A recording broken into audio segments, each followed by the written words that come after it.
Hello, friends. It's been forever. And we're here with Sammy today. Woohoo! Friday. Yeah, we're off today as well. Cheers. High five. High five, everyone. Good job, guys. Yeah, are we all slackers though? Welcome in, friends. Hope you guys all had a wonderful week. We had a good one. Yep. It went by quick as always. Demis was first. Nice. Hi, Bonkman. Yeah, we got our plancha in. Finally, it's been months in the works. So Sammy was thinking maybe some Smashburgs on that. I don't know about next weekend because we already got a pizza party planned, but maybe the one after that. Yeah, maybe. There's not enough time for all this good food.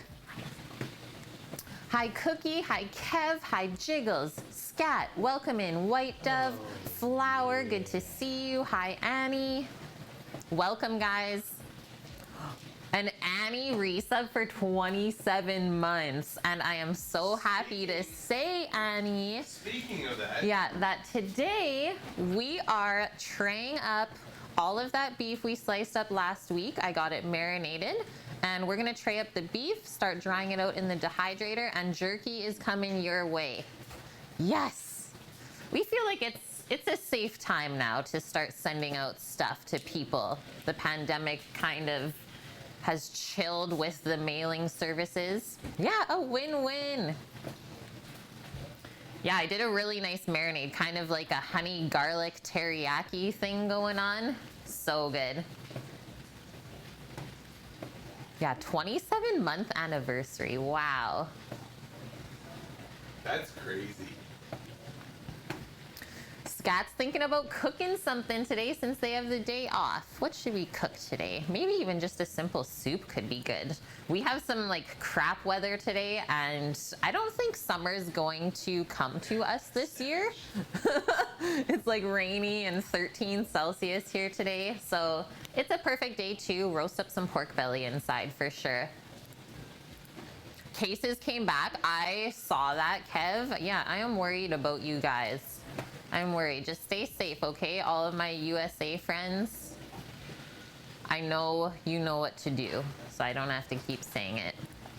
Yeah, at least the garden is healthy. That is very true. That is very true. It's coming for you, Bonkman. It's supposed to be warming up and hot on Sunday. I don't know what the rest of the weekend is looking like. Hopefully some sunshine though, right? I would gladly love to borrow some summer. Yeah, Jiggles. Is we are looking back on last year's like Canada Day this week because it was on Wednesday. And it was roasting that day. It should be about double the temperature of what it is now. Yeah, just continue to isolate. Exactly. It is really that simple. Just don't really change what you were doing before. Okay, so not a ton of recipes today. Just one for our pickled carrot and radish going on our pork belly rice bowl. So other things going into that rice bowl. So our crispy roasted pork belly, it's skin off. So this is the trim that we took from the bacon. So it doesn't have any skin. I wasn't able to find like a good roasted pork belly recipe that didn't have the skin on it. So I'll show you guys how to do that this way. It's actually easier, I think. Potato flowers. Aw, Sammy's outside taking pictures of flowers. Yeah, that's the thing is when it's like gray outside, it's really good for taking photos. Aw, dang, Bonkman. Ooh, Scat, your own seafood stock. They sell heads at the store. You should. It's so good. I'm really happy that we made like the broth from all of the cod bones and stuff, and then we made a chowder from that. Super good. Okay, so that's the pork belly, and I'm undecided yet whether we'll spice it up or maybe we'll just do a simple salt and pepper because there's a lot of other flavors going into the rice bowl. So jasmine rice, just simply boiled on the stovetop, I think. That'll be like our base for sure. And then some Mizuna greens from the garden, so nice flavorful mustard greens for some crunch as well. Our fresh pickled carrot and radish, so that's a Korean recipe that is linked there, and it is in Discord as well. Yeah, we have a lot of good photos. Oh, on the photo note too, Annie, is right before stream, Sam and I were taking our photos in front of the eggs for our little announcement for the ambassador program. So they're getting that done. We signed our contracts yesterday. Pretty pumped, friends. It's a 2-year contract. So 2 years worth of many, many big green egg things. Okay, so we got the pork belly, the rice, the Mizuna greens, the pickled carrot and radish, so some more crunch, but also then some acidity and sweetness to cut the richness of the pork belly, as well as kimchi. We always got to throw a ferment in there for digestive properties too. And then Sam suggested maybe some crispy garlic chips on top, so a nice little garlicky hit there. And then I'll show you guys how to make a soy ginger glaze to put on top, bring everything together. I think this is gonna be a good one. Yes, black garlic ramen. Speaking of pork belly, Bonkman says, I had some ramen I got a couple days ago. Nice 5-inch long pieces, about 1.5 inches thick, nicely charred in a black garlic ramen. That sounds well done. I want that. Thanks, Scat. Yeah, our first big contract. It feels good. Feels good. Yeah, we were asking questions about like some of the things stated in the contract, and they're like, we're not worried about you guys. You already do more than what is expected without even knowing it. So we're like, okay. Abelza, thank you for the follow and welcome in. Only thing you missed was a bit of spiciness in it. They didn't have like a little chili oil or anything on the table for you? Because our ramen places usually have like, we get garlic chips, the chili flakes, and sesame seeds. Okay, where do we want to start today? Got a couple things going on. So that's lunch. And then like I said, we're going to be traying up jerky. So maybe we'll start by traying up the jerky, getting it into the dehydrator, and oh, that means the house is gonna smell so good for the next day. Oh, yes, yes, yes, that is true. A derp on my behalf. I am sorry for that. I haven't been eating out much these days. Yeah, there's gonna be nothing on the table. That's true. You have to ask for everything. Does Hobart make a dehydrator? I don't believe so, Annie. And I think we do have like the best dehydrator out there is the Excalibur. Be the best home use one. Yeah, the best home use one, I guess, which we have used it in restaurants too, and it's so, so good. Hobart does make a mixer though that I would like. Yeah, Sam's like looking at the Hobart mixer the other day. I'm like, can you not? Because I love my Incarcerum. Don't even get that in your head. I think the legal department might be calling me for an arrest. Just one moment. Hello?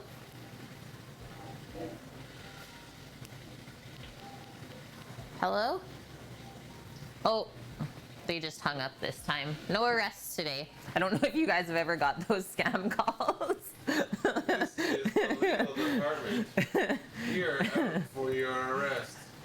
If you do not comply, Yeah, so good. a warrant will Okay. be proven for you. Saw an old Hobart mixer on the Proof YouTube channel. Is that like a bread baking channel? This thing is beast. What's the biggest? Was the biggest Hobart, Sam, at Lazy Gourmet that we've ever used? The biggest one you have ever used. That I have ever used. I could sit comfortably like in the bowl. Not the biggest one I've ever used. Sam's had bigger. I've also sat in 360 liter steam kettle. 360 liter steam kettle? What? Big kind of chowder in it. That's a lot of chowder. Okay, tray jerky. And then for tomorrow's stream, Bonkman, I don't know if you saw what we're making tomorrow. Santa Maria tri-tip.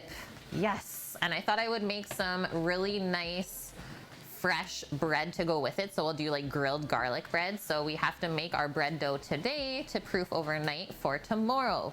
And that's what we're selling to our people this week. So tri-tip, garlic bread, salad. I'm making a pico de gallo with it and a chimichurri. Thought that'd be tasty. So I think we'll mix up the dough earlier than later, and then we can just solely focus on lunch because I don't think it'll take too long. Once the pork belly's in the oven, we have about an hour or so to make the rest of the stuff for lunch. Oh, Sammy found a slug. It's spotted.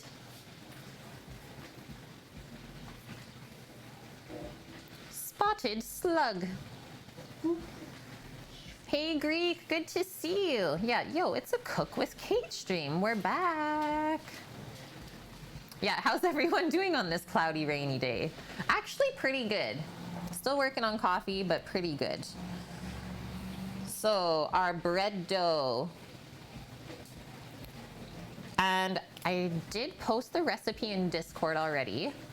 For the bread dough that we will be using, it's from King Arthur Flour Italian Hearth Bread. And they do it, so the method they bake the bread is in an Italian bread baker, which I don't have, obviously, but I'm gonna do it in my baguette pan as well. That's the other option they give us. You're brewing coffee right now? Well, cheers to that. I'm still working on mine. You'll be here for most of it tomorrow. Need to leave just before 3 p.m. to pick up the GF for a get-together. Nice. Did you guys know that Kev made history by becoming a mod for John Leung's channel? Well done. Congratulations, Kev. You have made history. Also, hello, hi, iShot. Just saw you. Okay, after we make up the bread dough, we will get that pork belly into the oven. And then we will make maybe the pickled carrot and radish. So it has a little bit of time to sit in the liquid. And then garlic chips, Mizuna, and then soy ginger glaze. And lastly, the rice. Cannot forget the rice in the crispy pork belly rice bowl. All right. Just gonna wipe off this little bit of excess oil from my cutting board that I oiled this morning. And let's get started. You guys all had a good week then, I'm guessing? Anything exciting today? Do you guys have today off then because of July 4th? Is like we took today off because Canada Day was on Wednesday. Hair's going back. We're doing jerky prep for stream. Gotta wash up the hands.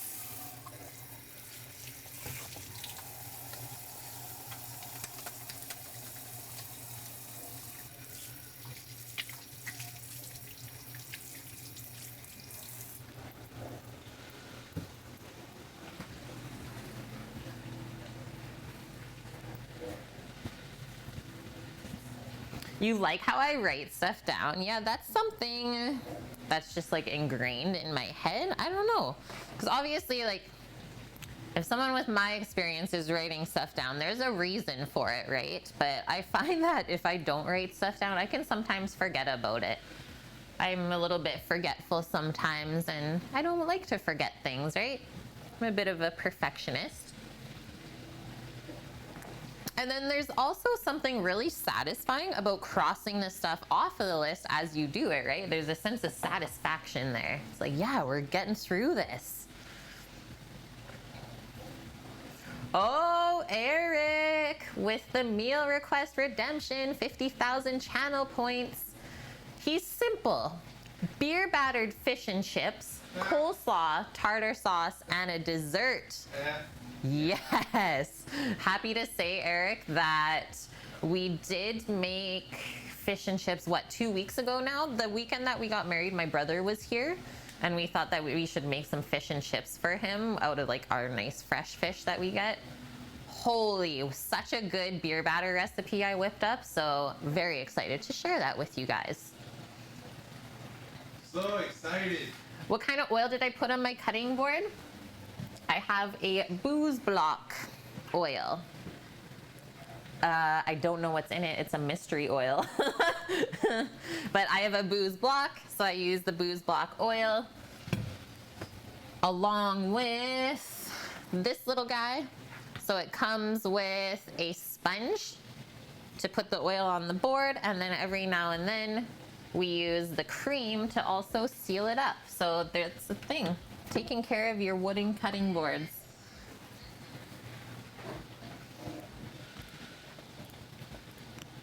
Two weeks as a married couple. Yeah, where's the next champagne bottle? Is this a weekly thing now? Is this what you do when you're married? Yeah, it's so complicated now. We got some beef. Looking really good. So you guys saw us slice this up. When did we do that? On Sunday or Saturday? Nice and thin. And then, like I said, I put it in a marinade and then backpacked it. And now we're gonna tray it up and put it into the dehydrator. And then typically, I'm gonna say with the thickness we sliced, probably an 8-hour drying time, but we'll see. We'll see.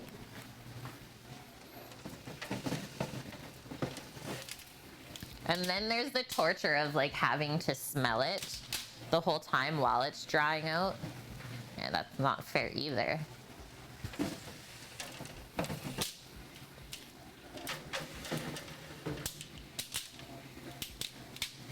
Okay, we got 9 trays. Hopefully that's enough. Let's back it up. No, we didn't marinate it for a week. It's only marinated for 2 days. Only 2 days, because I feel like any longer, and maybe it'll get too salty, right? Because we're concentrating it. Just gonna get a sheet pan to put underneath these trays. It's gonna be a bit leaky, I think. It changed color, yeah, exactly. The meat like absorbed all the dark sauce that I put in there, like Worcestershire, soy sauce, just made the meat darker. Worcestershire. How do I want to do this? I think we'll stack all of these onto here. Yeah, Worcestershire. Get it right. Okay, there's that. And then to transfer, we need one more pan, because I don't want to drip all over the floor. And then I think we're good. Parchment? No, that's too risky, Sammy. Looking like a jerky already. Okay, let's open this up. I'll put some gloves on. And we're going. And then my dehydrator, it comes with a nice little book to tell you the different timings and temperature settings for what you're dehydrating, but also on the top of it, it gives you the temperature we're going for. So for jerky, it says 145 Fahrenheit. 145 Fahrenheit.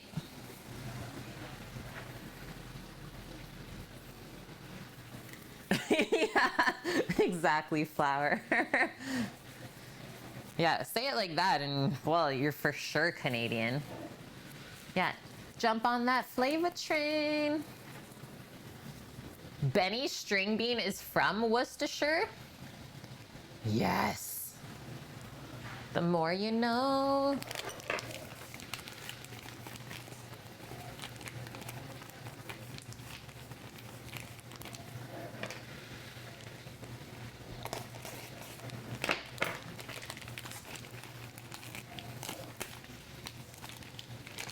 Holy, that smells garlicky and delicious.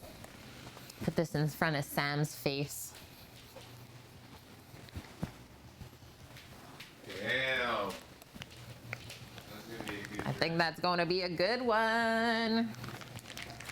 A sneak peek, if you will. What do we see in here? We got like black pepper, a little bit of coriander seed. There's some good stuff, that's for sure.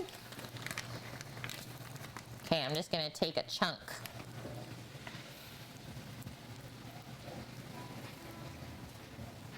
And then this is all we do, is lay it out on the trays. We don't want to stack it on top of itself, but we can put it like pretty close to the other one.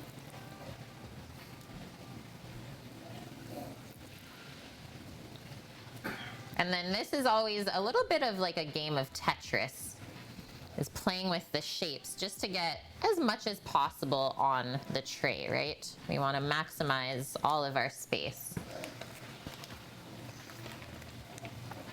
When you were growing up, you could smell it coming from the factory. The Worcestershire, was it a Lee and Perrins factory?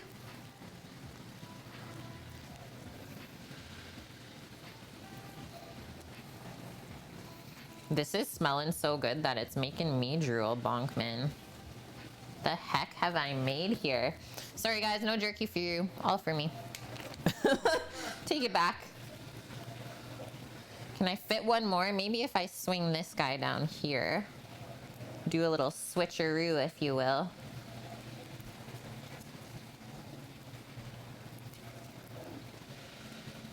There we go. Yeah, the original Lee and Perrins factory. Well, that is super cool. Thank you so much for sharing that with us. Yeah, can we skip the drying part and just cold smoke a couple? Oh. Oh. I don't know if we're ready for that. Hi, Mickey. How are you? That would be so amazing, though. Yeah, cold smoke the jerky first and then dry it. Ooh-wee. Or like just throw in a couple cheeky, sneaky pieces of cold smoked jerky in the bag. A little bit of roulette, if you will.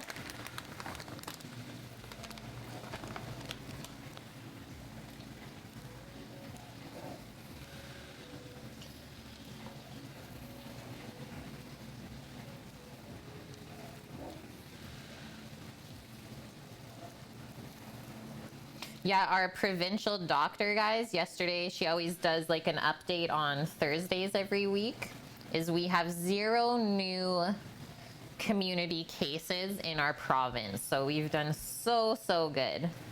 is I guess there was like a little thing happened last week, but it's already been resolved. So that is awesome.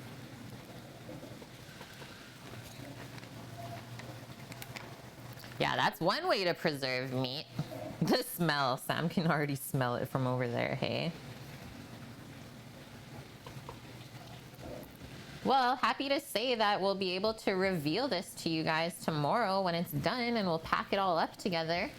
Heck, maybe we'll even write out a couple addresses. Obviously not showing them on stream.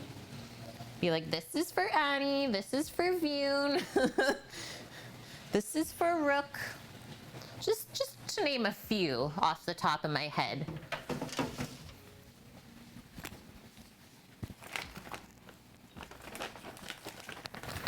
Okay, we're only 2 trays in and we're about halfway through the bag.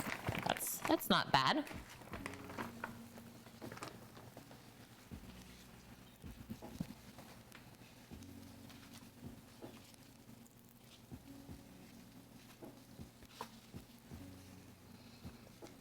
Yeah, when I did the marinade up for the jerky, I did it really concentrated. So as you can see, like, it's not really dripping, but the meat rather soaked everything in instead.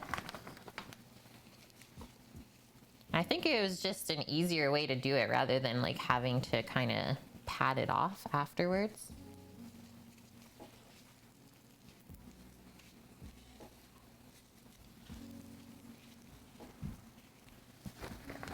What is your guys' favorite jerky flavor? And well, it doesn't have to be beef. Like, I know you can make jerky out of other protein sources as well. I've had some pretty amazing, I've had moose jerky before from like one of my dad's old works. What else? Deer jerky is awesome. I actually think I like the taste of deer jerky better than beef jerky. I don't know why. Okay, that's enough for that one.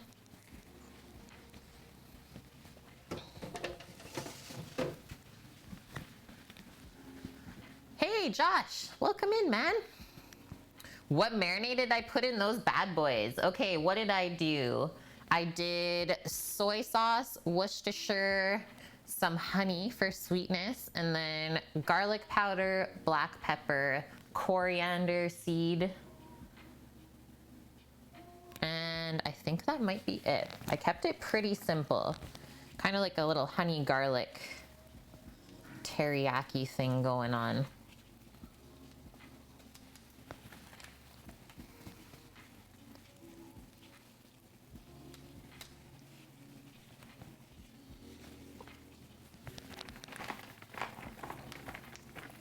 Yeah, Bonkman sweet and hot is one of my favorite varieties of jerky as well.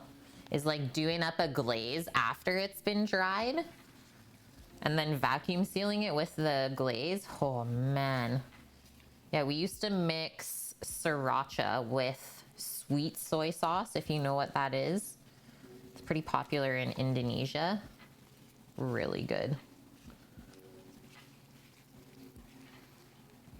Oh yeah, mentioning deer jerky. Yeah, we did some up last year for our friend who hunts here. And obviously he let us have a few pieces from his batch, and it is super good.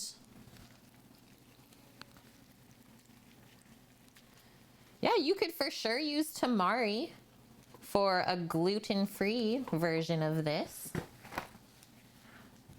Yo, Relic, what's going on, man?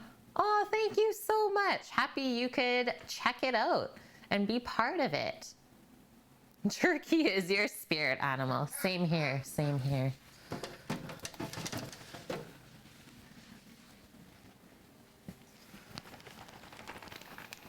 Why did I use garlic powder instead of garlic out of curiosity? Because I felt like it would be a smarter choice as far as preserving goes, Annie. Is, well, there's always a risk, like when we're drying stuff out, when we're using fresh ingredients like fresh garlic or fresh ginger, anything like that, that it could potentially like go bad, right? So I always find that using dried spices is better for that, as well as the garlic powder just distributes better evenly over everything as well. Where I find like minced garlic can sometimes get clumped up and just sit in certain spots in the marinade. So that's why I did a powder. I think that was a good answer to the question. Okay, so we only use like half of our trays. Awesome. Put this over here and then I can take my gloves off.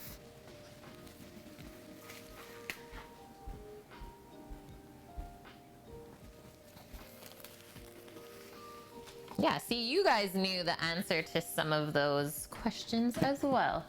Good job, friends. Good job.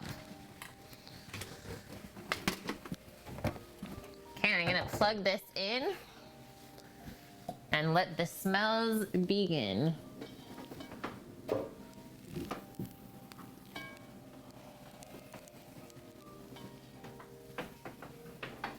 Oh, yeah. Oh yeah. Who is this?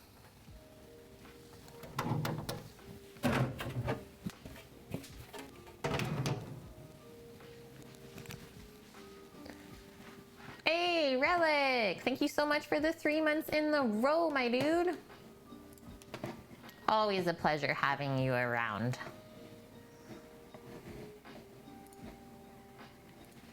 We were supposed to replace it with Sammy's voice. He had the sample the other day, and then we went back to like save it, and I guess the mixer gets rid of it after a certain amount of time, so we have to redo it again, Annie. I'm sorry.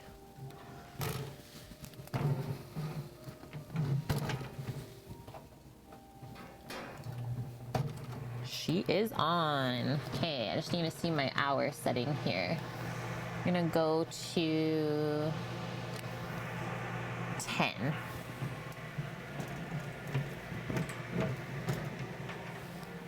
Perfect.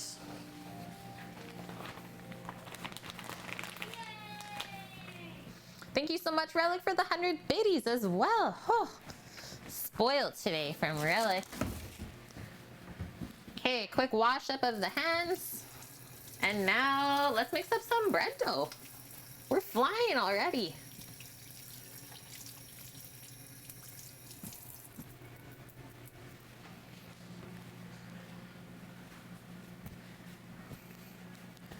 We need the gift to go with it. Yeah. Yeah, we'll do some work updating the stream for you guys for sure.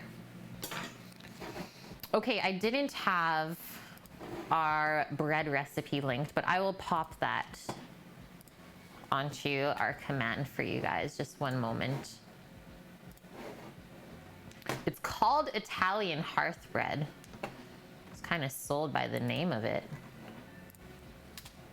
And it had lots of good reviews, so I was like, okay, might as well try it. And I was a little bit wary of the recipe at first because I didn't have the baking device that they bake it in, but then I scrolled down always to the comments to see if someone else had that issue, and someone else used their baguette pan as well, and it worked great, they said. So I was like, oh, I'll just do that. So there you go, guys, our 2 recipes for today. First one is the carrot and daikon pickle that we'll be making later for our lunch. And then second one is the bread dough that we're gonna work on now for tomorrow's stream. So we have, are we doing 1 loaf per person, Sam? Of bread? I guess a loaf per person is we're selling 6 orders tomorrow to people. Is one group is getting 4 orders to go, so 25 bucks a plate right there, and then other people are getting 2 orders to go. So if this recipe says it makes 1 loaf, but it looks like a pretty big loaf. And well, it never hurts to have extra bread, right? We'd rather have extra always than not enough as well. So I guess I will triple this recipe then. And the best part about King Arthur recipes is that they do have the measurements in grams, so it makes it really, really easy for scaling it either like up or down.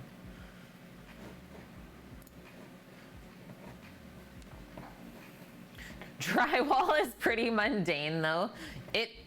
I don't know about mundane, but it is definitely tedious.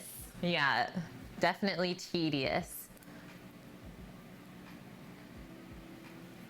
And really good for exercise. Yeah, I did a lot of up and down on the ladder this week.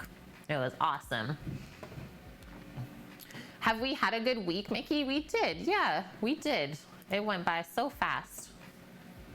That's exactly it, Bonkman. Like, we used up all of our breadcrumbs from the freezer. Now it's time to blitz up some more bread that we dried out. Awesome. Okay, I'm gonna get the mixer set up. I'll do a quick scaling of this recipe and then we'll get this mixing. And then I'm gonna take the pork belly out as well so it can start to warm up before it goes in the oven.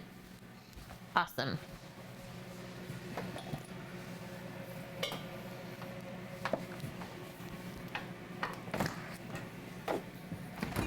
We have some good chunks of pork belly to use up. So we probably will have some extras, but that's fine. And we also have to remember that it does shrink up quite a bit because of the fat in here.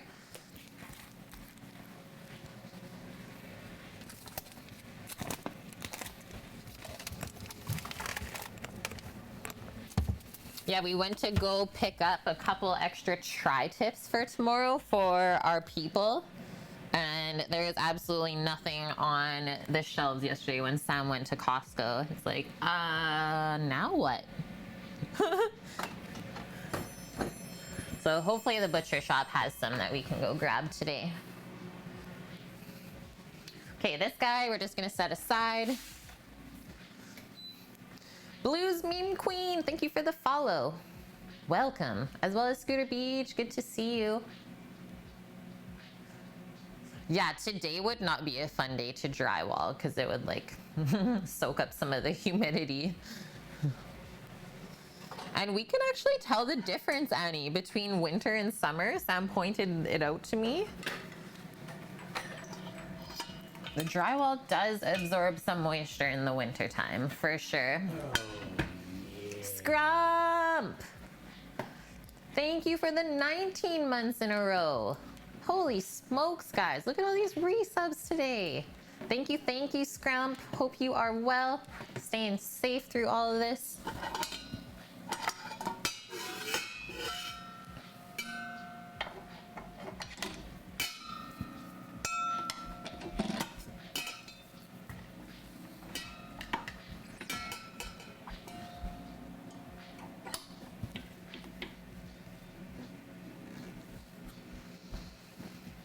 Yeah, 4th of July weekend there. Everyone's partying and spreading the virus. Well, let's hope not, right? I mean, Canada Day was on Wednesday this past week, but nothing really was going on too much here, that's for sure. It didn't really seem like anyone was partying, which is good, considering, right? In these times, maybe it's not very wise to party. Hey, Titan as well. 8 months together. Does that mean you get a new sub badge? You get a different colored knife. Thanks, Titan. Hope your bees are good, man. The pubs and the hairdressers open tomorrow. Yeah, we've been a bit ahead of the game compared to like most of you guys just because of how much we isolated the virus, but I'm so excited that you guys are able to like have those little conveniences back. It makes a difference, right? Yeah, Twitch baby next month. Start thinking of a name.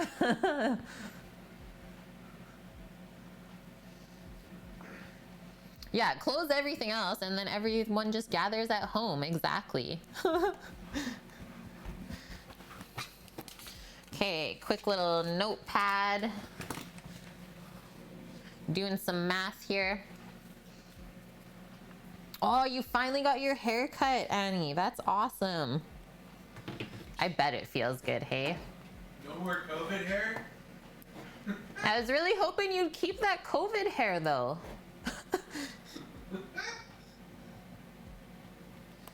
894 grams of all-purpose flour. Oh, let's push this mixer to the limit today. Once again. Oh, I didn't realize there was semolina in here. I'm pumped. This is gonna be good. 246 grams of semolina.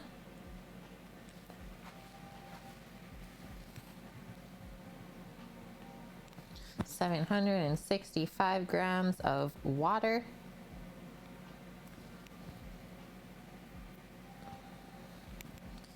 $75 olive oil. I like when they put olive oil in bread because it just makes it a little bit more soft and tender. It's really nice. So 1 tablespoon of sugar just to feed our yeast. And then a little special thing in our dough today is I have some starter here to use up as well. So I fed it last night. I'm gonna admit it's not doing very good. I think I forgot about it on the wedding weekend. But I'm trying to bring it back to life. So I fed it last night. It's doing better. And I'll feed it again tonight and hopefully it'll be a little bit more happier. Mickey's got COVID hair. Hi, Nike. Good to see you. You already have 2 kids there?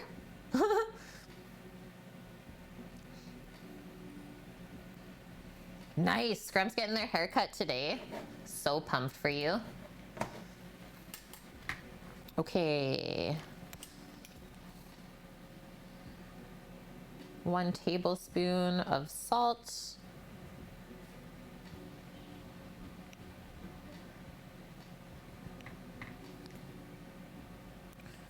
42 grams of milk powder.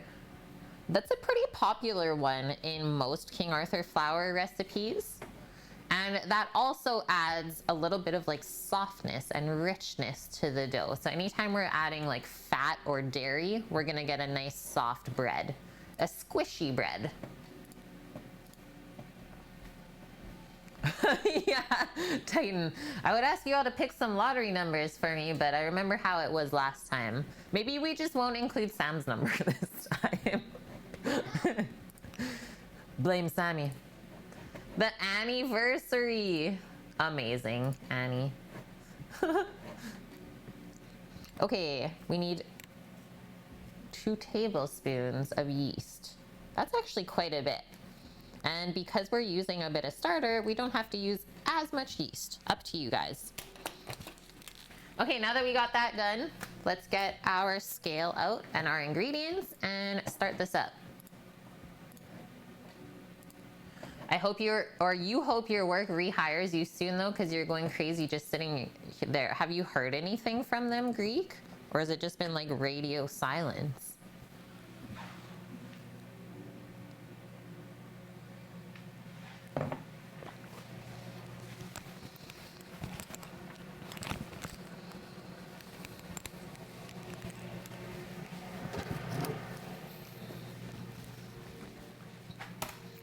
Scale. I think I can fit it up here.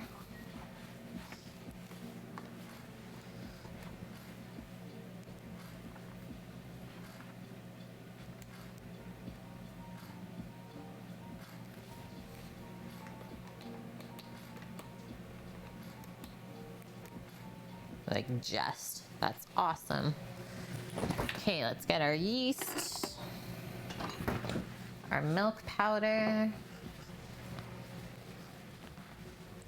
And that's really the only thing that I use milk powder for is bread sometimes. So this is what I can find here. Instant skim milk powder. Pardon me, Sam? Annie got a nice haircut. Oh, nice.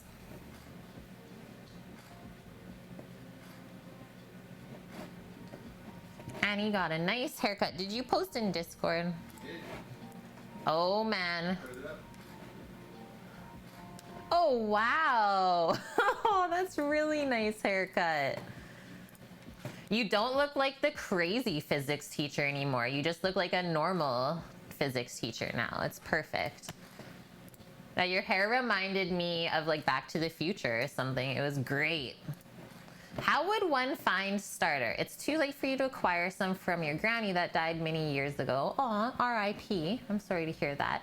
She made really good sourdough bread. So how I ended up getting my starter is a family friend gifted it to me. So they brought over the starter and some pages on like how to take care of it and stuff, which is amazing. I mean, I'm not new to this, but this was awesome. So they like, the pages had how to shape the dough and like how to make your dough and everything like that. So that's where I got mine. But there's a lot of different resources of how to get starters. So you can get it dried, you can get it frozen, I believe. I think you can even order it fresh online now. There's a lot of places. So check online, or you can make your own, which I have done in the past as well. And once again, there are resources online how to do that. And it's very, very simple. The only thing is it takes about a month for you to get like the proper flavor and properties out of your starter. So those are your options. Okay, Kev, I'll quickly see what you did on Discord too. Oh, food porn. What the heck is that? Is that the cheesy egg bread that's going around right now? Is that crazy cheesy egg bread? It's looking good.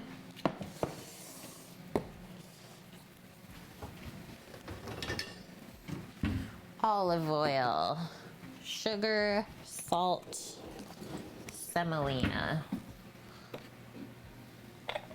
And so we're gonna start by doing our water, yeast, and sugar, and then we can add everything else to that.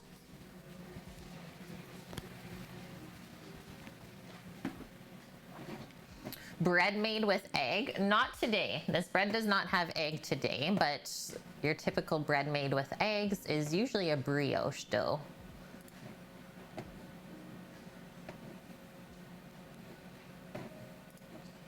Relic, I did have a crazy physics teacher. Okay, so water first. And we're going for a lukewarm water, guys. So we need this to properly activate the yeast. So not too cold, not too hot, just right. And 765 grams. So room temperature, if you want to get really scientific, like we are right now, about 95 degrees Fahrenheit, or like a lukewarm temp for our yeast.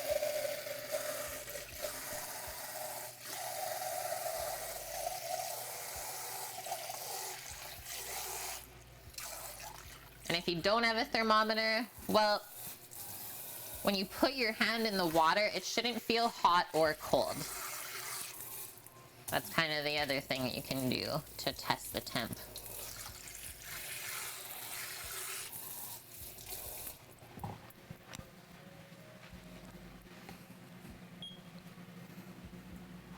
Wake it up.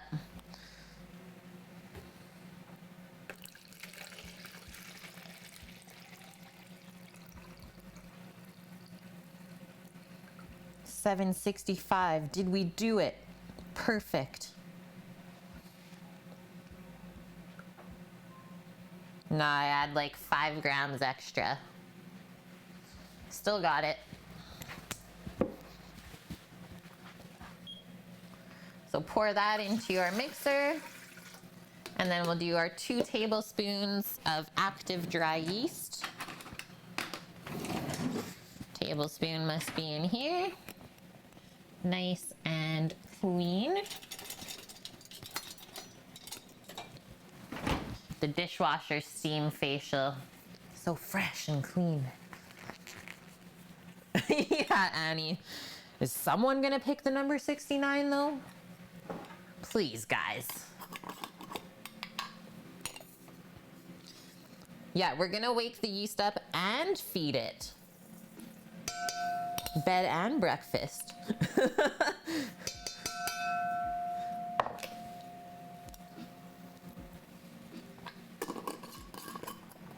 And then this is actually where we will add our starter as well.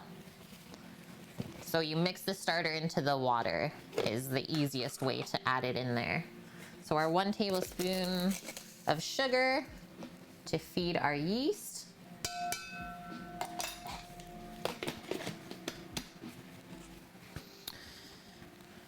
Can I pick 44? Oh, Nike already picked a 40 number. That's fine. As long as there's one number with 4 in it, I'm good.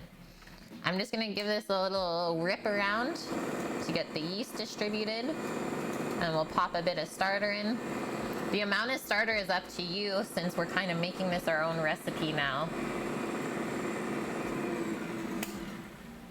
But I usually like to use a cup, and then I always have a cup of starter to feed as well.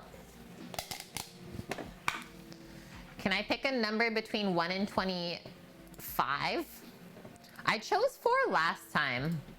What if I choose 14?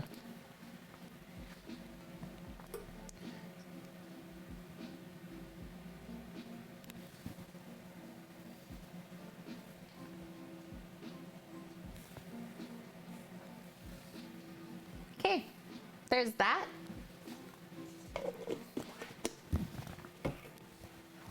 Yeah, mixing it up. Oh man, who knows? Maybe that's what we need to win the lottery. Not the same old.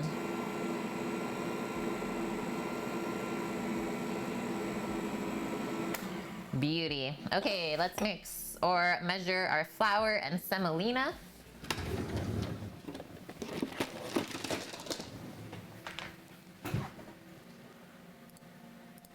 Don't lick your finger now after touching this starter.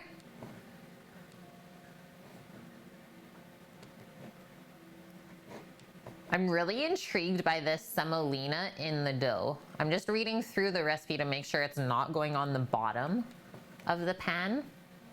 But it says mix all of the ingredients together until it forms a dough that comes away from the sides of the bowl. Okay. Okay. Sammy, please pick a number between 1 and 69. Preferably a winner this time if you could.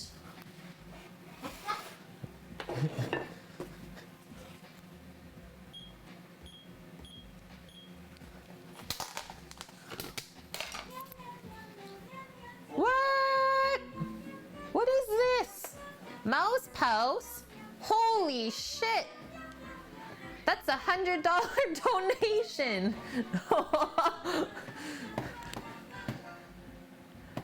And well, that's going towards our meat slicer table. Thank you so much, Mouse Post.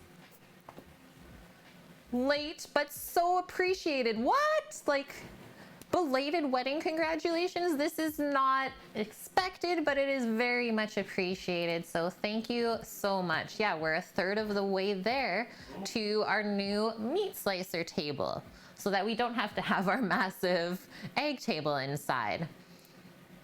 Yeah, guys, our original meat slicer table that we had planned to put the slicer on does not hold the weight of it at all. So the first day, the legs were like sideways like this. Sam's like pushing the table back to the wall. I'm like, stop, no, don't, it's gonna break. So we need to upgrade that. So thank you so much, Mouse Post, for that very generous donation. Thank you very much, Annie, as well, for the 500 biddies. And that one's going towards a new 19-liter stock pot, which is very much needed in here as well. Nike met Mouse Post from Manjui's stream. Very cool. Yeah, the wonderful world of Twitch, right? It's very large, but also can be small at some times. Thank you, Mouse Post, for that dono, as well as the 6-month resub. Half a year together already. Thank you for all of your time that you spent here. Yeah, a table with reinforced legs and casters. Exactly, Greek. You know it. Okay, we're gonna go back to our Italian hearth bread. So we're measuring out our semolina, 246 grams. Oh, yeah. 52. Sam says 52, Titan. I need some more semolina.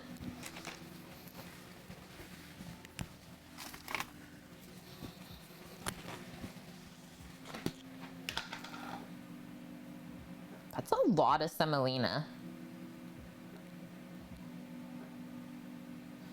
can't look away from the scale, otherwise it's gonna turn off and I'll go insane. Guys, we have a hype train started too. Holy. Sammy gifting this up to Demis. Welcome in, Demis. A 3-monther. Okay, I'm gonna pour this in.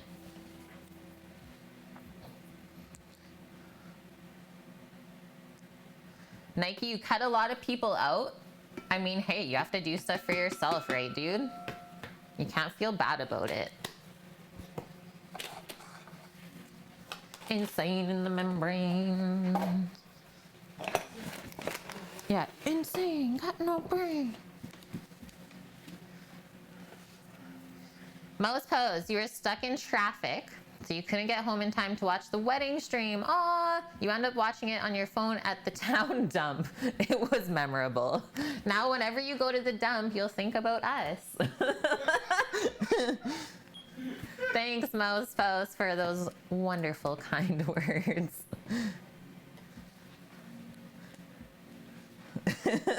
Okay, 894 grams of flour. Wasn't joking when I said we're pushing this mixer to the limit again.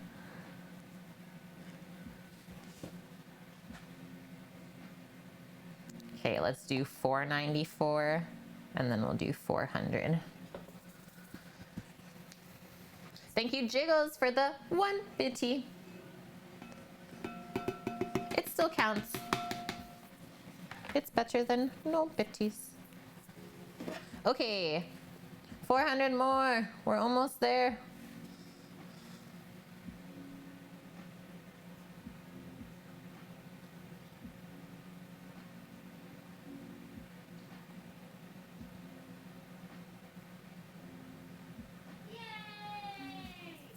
Holy! Thank you, Annie.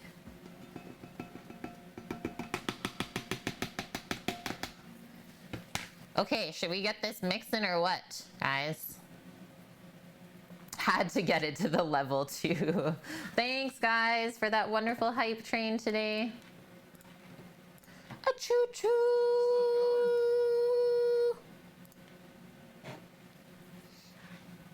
The last thing I'll put in is our milk powder, and then we'll get this started.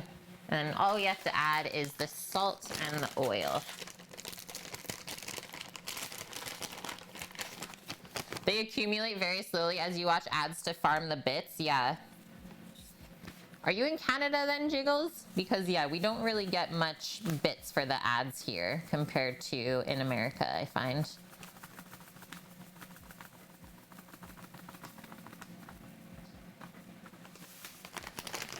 Let's get it party started. Yeah, we've been putting this mixer to the test lately, Greek. And so far, it's not let us down. Okay, turning it on. Get this guy into focus. And then this will take, about 10 minutes, I'm gonna say. So 75 grams of olive oil.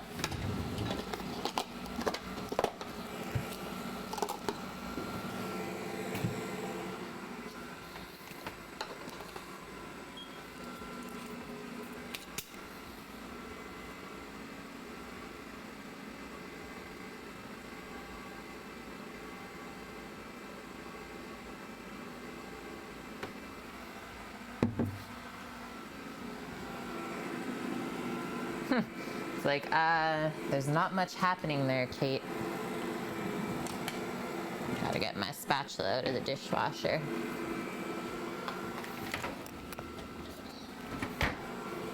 Give it a little swoop-de-doop. There we go. Scrape the rest of that out.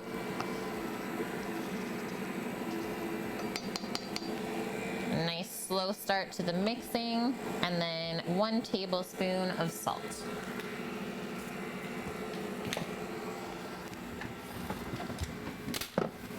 And I always have to add the salt at the end of mixing my bread dough because salt is actually a yeast inhibitor. So it will actually kind of stop the yeast from getting its full activation. So that's why I let the yeast kind of mix in with the flour first, and then we add the salt. definitely want that full 1 tablespoon of salt for those 3 loaves of bread. Okay, so we're gonna mix this till it's nice and smooth and elasticy. And then this is gonna proof overnight in the fridge, giving us more structure and flavor in the dough for tomorrow.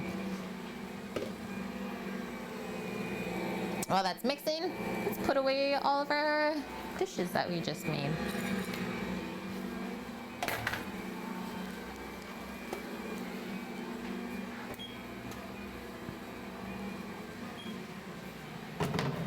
Oh, it's smelling real good in that dehydrator corner. Real good. Oh yeah, you're in Texas, Jiggles. Sorry. Yeah, use the bits during charity streams. Why not, right?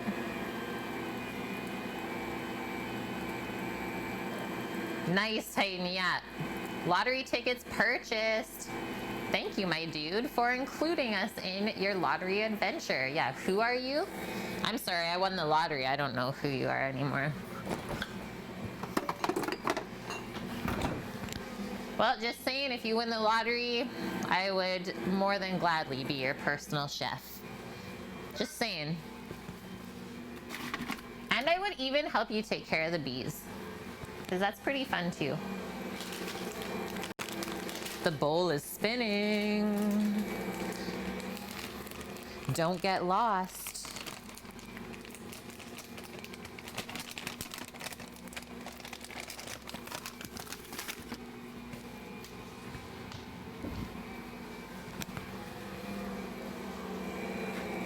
There we go. Okay, back to our list for today. This is looking unreal, by the way, already. We trayed our jerky, we're making our bread dough. After this, pork belly's going into the oven. Thanks so much, guys, for that level 1 hype train. It's like our typical Friday thing, isn't it? I'm gonna turn this up a bit. I think that we could have easily scaled the recipe 4 times. Heck, maybe even up to 5 times. So we could make like 5 Italian hearth breads in the mixer, for sure. Because if this is 3, this is not pushing it to the limit.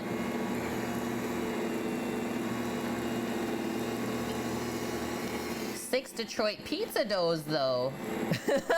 That's the limit.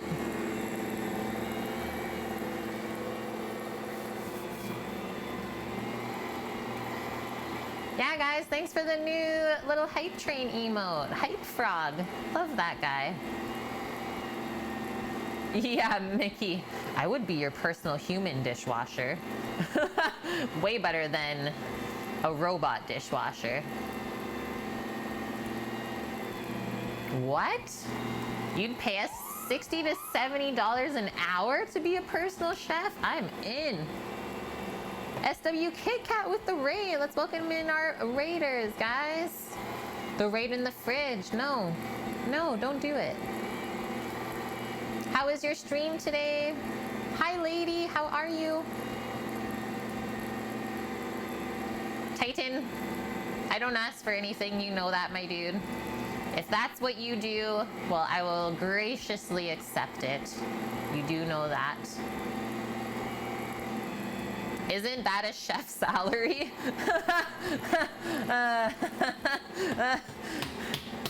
$60 an hour? When I stopped working in the restaurant after 9 years, I was still making $16 an hour.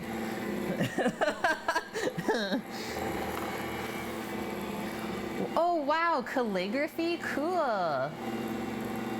That's really awesome. I know one person in my life that was into that, and he was younger than me, but it was really, really awesome. I actually have some of his work here still. He's like kind of calligraphy and graffiti, and he was planning on going to uni for it. Super cool. So like on this container says Chipotle, but would you know? Probably not. Hi, Taz. Good to see you, man. legendary member. No you. Yeah, no you. Guys, can I get a shout out for Taz, please? A fellow food and drink streamer as well. How good is this looking? Okay, let's like test our gluten now. See what kind of structure we've built. I think it was a really good thing we added this starter into here. We're almost there.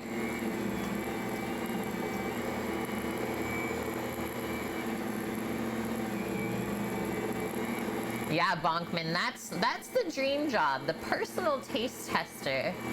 I don't need to even get paid. I'll get paid in tasting, right? That sounds amazing, Titan. Yeah, a food tour, and you know that we would take you along.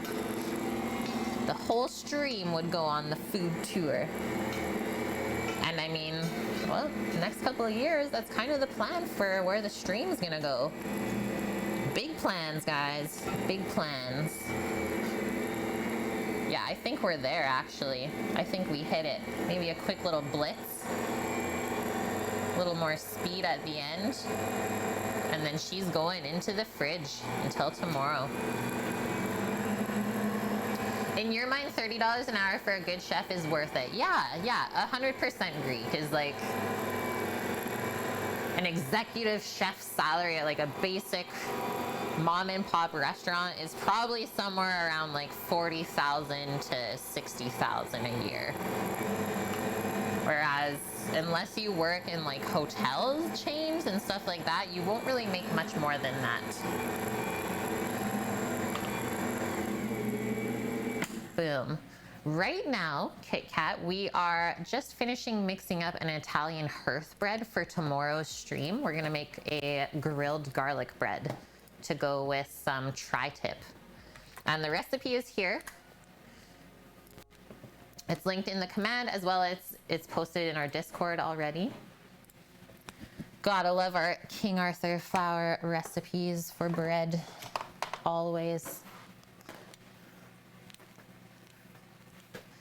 I'm in, Titan. Yep, I'm in. I'm sold. And that's the thing, is being a personal chef, well, we're, what, cooking for max, let's say 8 people at a time, if it's like a really big household, is way less stressful than cooking for hundreds of people per day, right? So to get paid more, but to stress less, yeah, that makes sense.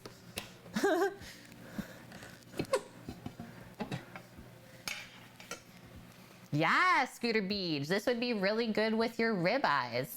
I tried to find like a loaf that would be a proper garlic bread, and this is what I found. So hopefully it turns out how I want it to tomorrow.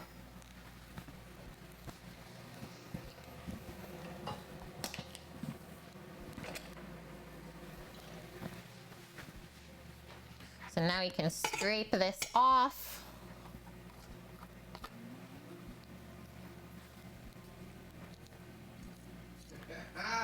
Yeah, that'd be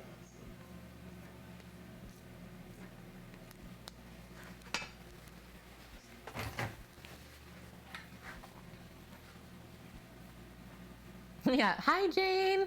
How are you? Good to see you. Yeah, that's the other option, Titan. Just buy a house on the island. It's actually a really popular thing for Americans from the South to do, or even any American to do, is like, this is a pretty popular vacationing spot. And you can just like come over, raid the fridge.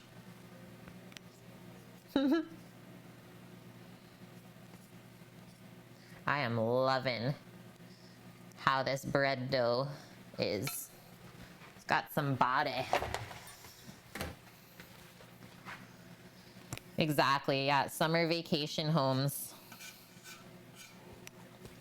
is like, well, perfect example is our car, is we bought it from a guy that lives in Arizona half of the year, and then when it gets really hot in Arizona, he pops up here and stays up here while it's nice and cool, and then goes back down, right? So snowbirds, if you will.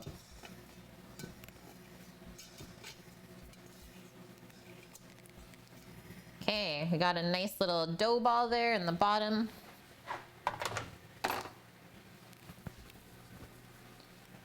Your emergency room stay came to $53,841 for 3 days, Annie.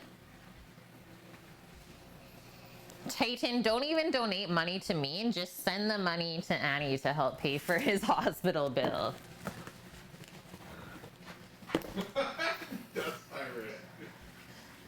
Yeah, happy Friday.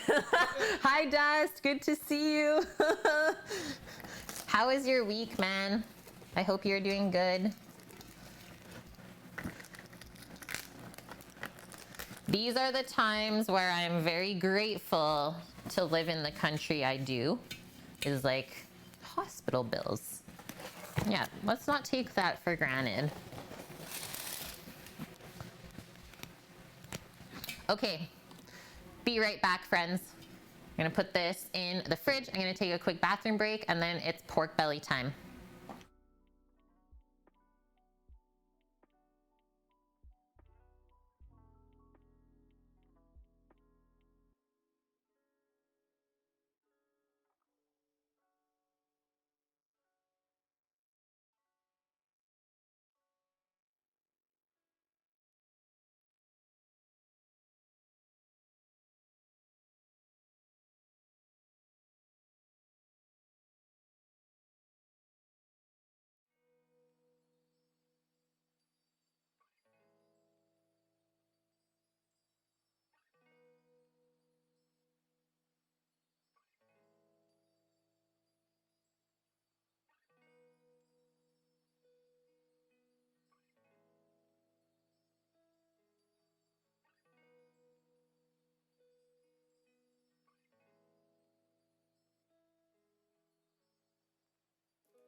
Okay, I'm here, friends.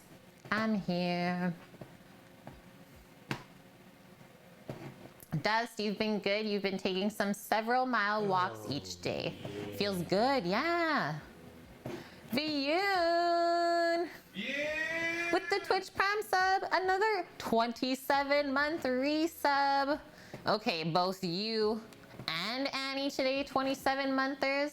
And happy to say, Viyun, at the start of the stream today, we got the jerky into the dehydrator. So fresh stuff coming your way ASAP. Thank you very much for the 2+ years on Twitch.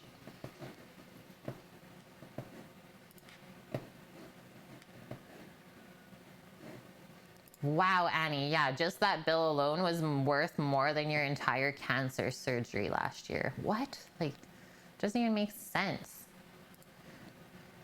And then there's people like Mickey who have never had anything like jerky before, a dried meat. So one thing maybe where you are, Mickey, is I have a viewer in the UK who makes biltong. So it's a different variety of like dried meat and beef.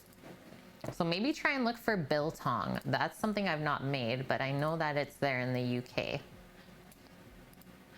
Yeah, the jerks. So yeah, for everyone that subscribes to the channel, if you make it to the 2-year point, that's one of our incentives. Cheers. Okay, it is time. I'm actually gonna switch out this pan. And then let's get the oven on. I like to start my pork belly at a nice higher heat, so 425 Fahrenheit. And then we get it crisping up, browned up, and we'll turn it down to a lower temp to get it nice and tender throughout.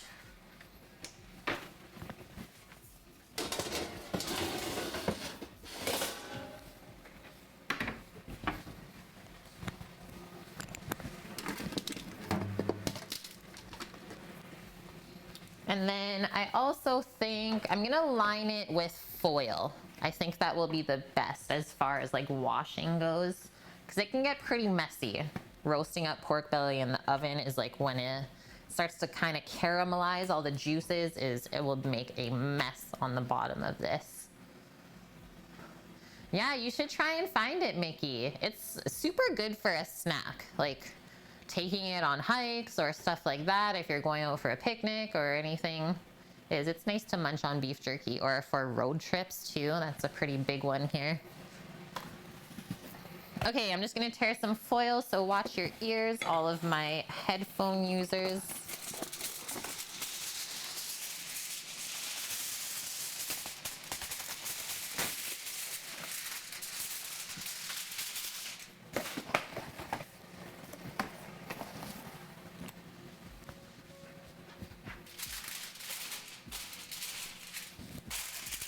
The jerky is also called hardtack for the sailors out there. Sailor Jerry?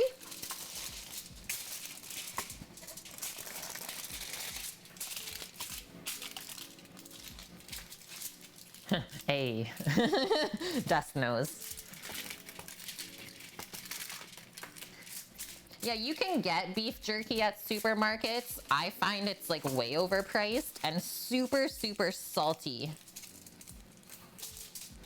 So make sure you have some water with you. Okay, so that's the first prep step for our pork belly. Next one, we need a metal wrap.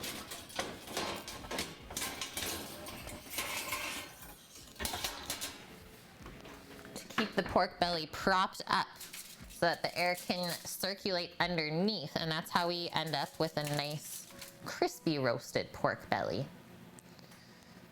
Yeah, Sailor Jerry's and some hardtack sounds like a voyage to me. Yeah, wine would be good too. Why not?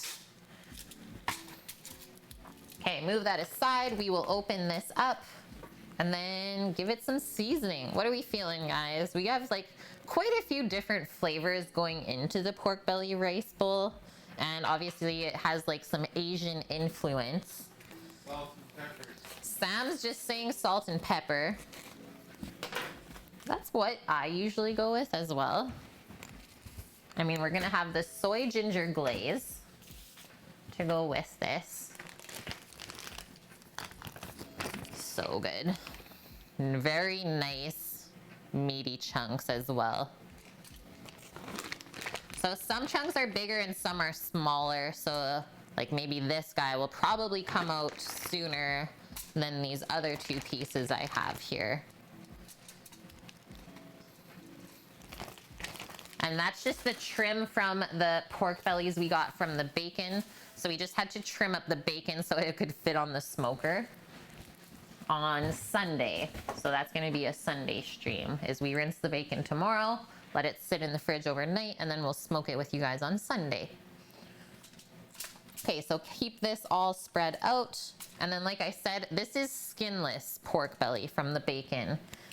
You will get a crispier result if you keep the skin on the pork belly. The only thing you have to do is like either poke it or score it to let some of the fat out when it cooks. But yeah, like this chunk, pretty prime as far as like the amount of meat and fat ratio goes. And I'm thinking that these will roast up like within an hour. They're not a very big piece of meat, where typically I can roast like a whole pork belly in a couple hours. So we'll keep our eye on that for sure. Just gonna wash my hands and then we'll season it, get it in the oven. So 425 Fahrenheit.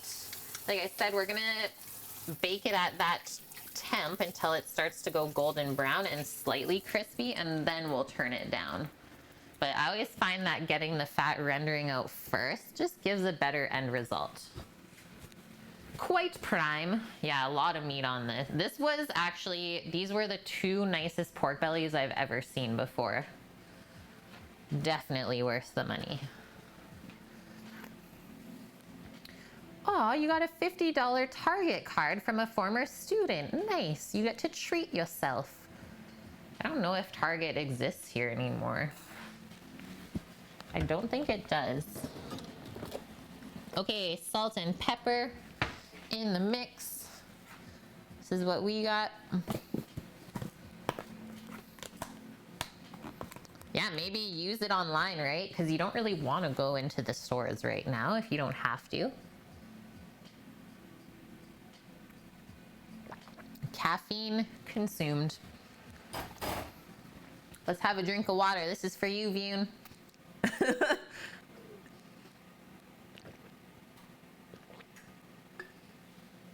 Oh, Jane, I just saw your comment. Lemongrass and peppercorns. I don't have any lemongrass. I wasn't able to find a plant this year. And I actually don't have peppercorns either. Sam, you forgot that yesterday? Yes. Yeah. Because I was going to go to Costco this morning, but then we decided to order from them. Oh, right. Okay, so we just have a salt and pepper mix. Oh man, Annie, I am so sad for you right now. If there's anything I can do. Okay, this doesn't want to stay open, so F it. And because these are some pretty meaty chunks, we'll need a good amount of salt and pepper, for sure.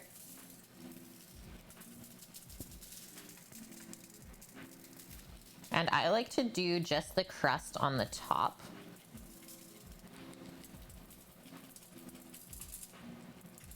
I don't like to season underneath. So we just want to make sure that we get enough salt on top to season throughout the meat, that's all. It's a pretty good mix. Oh, this looks really good. Salt and cracked pepper. Can't really go wrong with that. And then this way, just using the salt and pepper really lets the flavor of the pork shine. I find that pork belly is like pretty nutty when you roast it up like this. Sometimes I add sugar, but I don't think I'm going to for this instance. But the sugar does help with caramelization and browning, so keep that one in mind.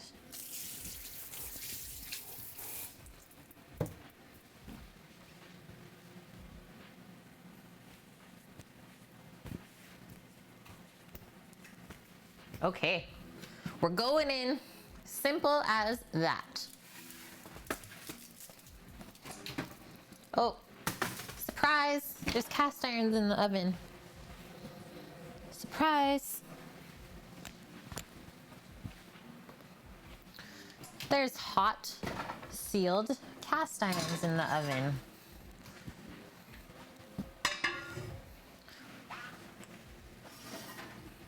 Oh, also, did you guys see this wonderful rose from the garden back here?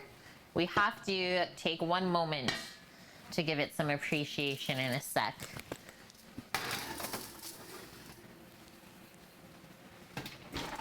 Okay, I'm going to set a 10-minute timer. Yeah, Sammy forgot the peppercorns. It's not his fault. It's okay, Titan. We're not blaming Sammy today. Gotta go pick up your new king bed. Bye, Scat. Enjoy. Have fun. That sounds amazing. You deserve it.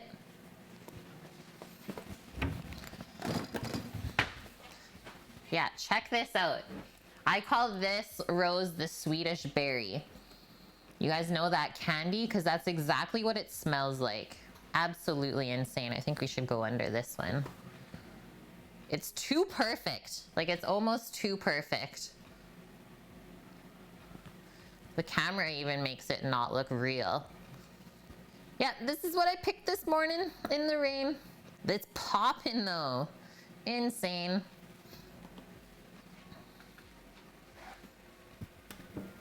And then the stem on it was like 4 foot long. So pretty sure it's a long stem rose. Could be wrong though.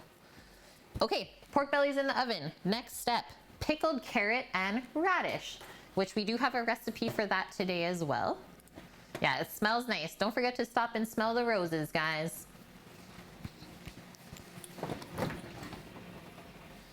So let's get our carrot and radishes out.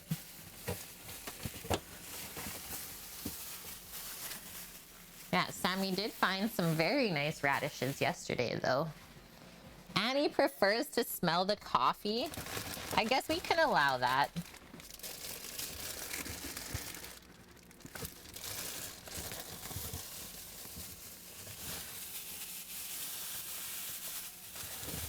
Where is this carrot?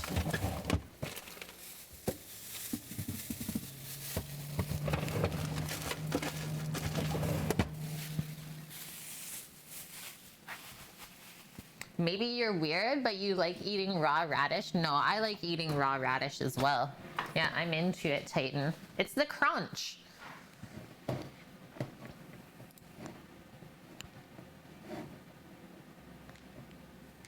It's the crunch. Okay, quick pickled carrots. And so she used daikon radish, but we have French radishes instead. So this recipe's from My Korean Kitchen. Many good reviews on it. And it seems very, very simple. So I'm gonna cut this in half though, because she does 10 ounces of radish and 7 ounces of carrot. I don't think we need that much just for like one little pork belly bowl. So I'm gonna do half of those amounts. And then I think this should last in the fridge for about 2 weeks. It's a quick pickle. So you can't leave this out at room temp. You like raw cabbage and a couple bites of raw potato. Titan. I can't get with you on that one. That's this funny one. Yeah, raw potato is not my jam. That's like one where I'm like, eh.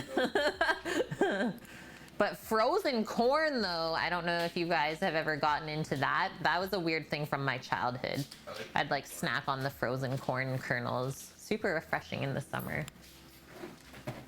Okay, so let's weigh out the amount of veggies that we need, and then we will use the mandolin to julienne them up nice and fine.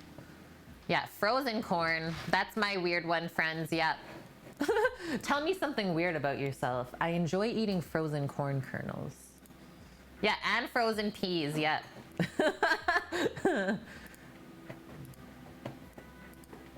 Yeah, it usually just tastes like green dirt. Exactly, Bonkman. I'm with ya. But I guess if you're into it.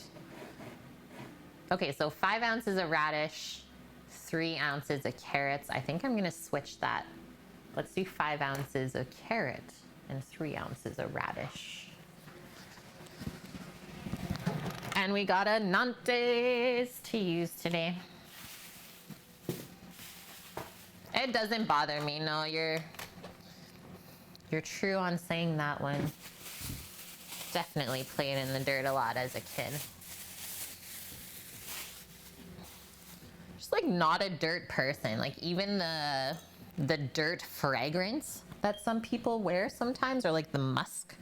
I'm just not a musky person. Can't get behind whiskey. No, just not me.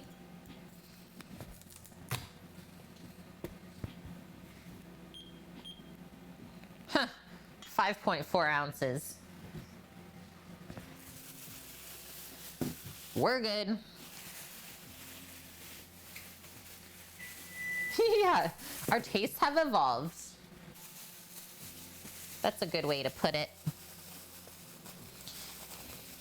Yeah, we got some amazing produce this week, and I noticed that it's on a tag from a new local farm on the mainland.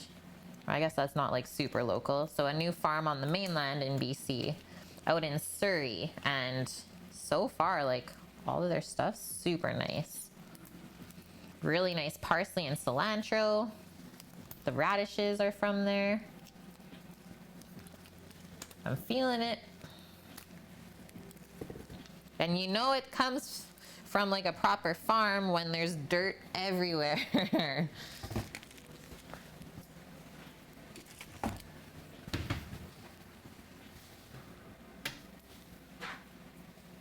People wear dirt fragrance. Have you never smelt it on someone, Dust? It's like my least favorite thing ever. You want me to scowl at you? Wear dirt fragrance.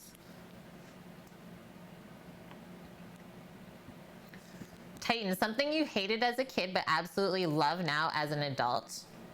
Collard greens and Brussels sprouts. Yeah, Yeah, there's something to be said about like not overcooking those things.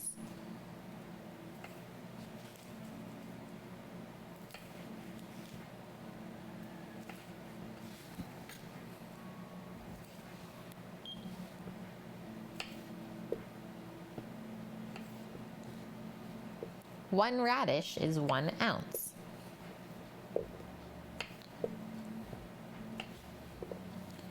There we go. Okay, I'm gonna take the greens off of the rest of these and then pop them back in the fridge. We'll wash this situation up and then we'll start julienning with the mandolin.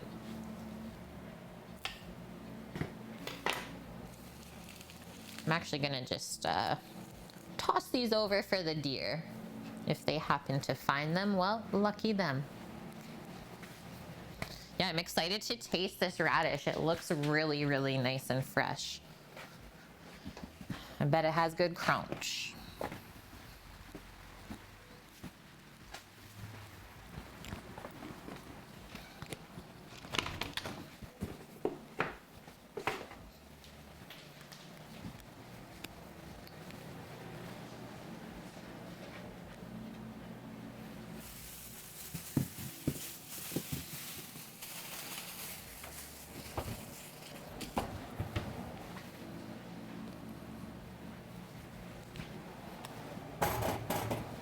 That and that.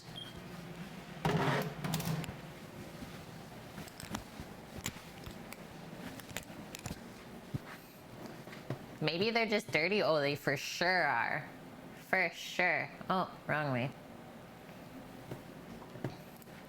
Unfortunately, due to COVID restrictions, your town isn't having the weekend farmers market. Aw, no. That's sad. I'm also gonna wipe that board. Yeah, our market just started up again, I think 2 weeks ago, which everyone was so happy about.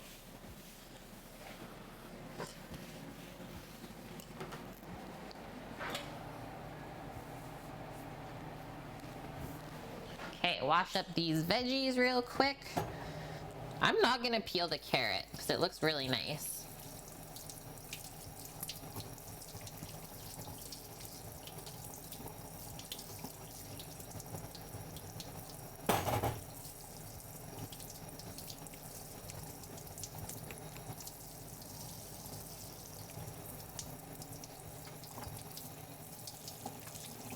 Just a good wash is all you should need.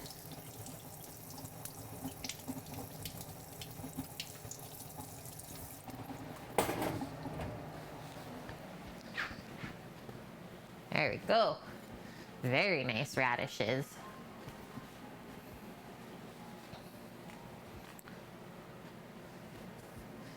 Really, Jane? You can't stand beets, hey? I think that's a pretty popular one. You either like them or you don't, that's for sure.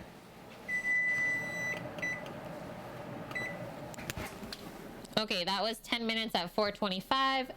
Not much happening yet, and I'm actually gonna pop the tray of pork belly onto the top rack of the oven, so it's just a bit closer to the heat element.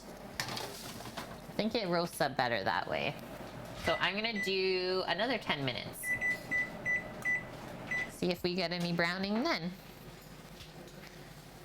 You good, Sama? Yeah, there's just some fat. Okay.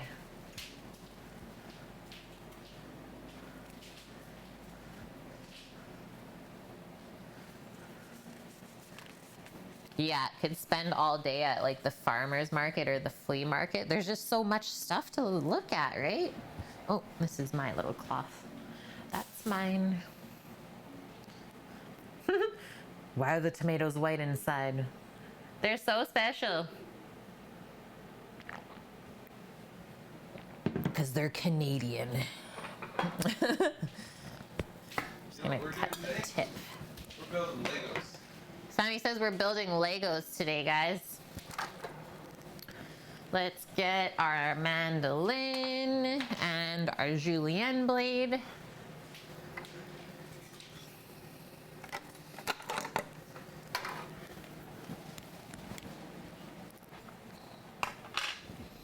Got our cut-proof glove. Safety first.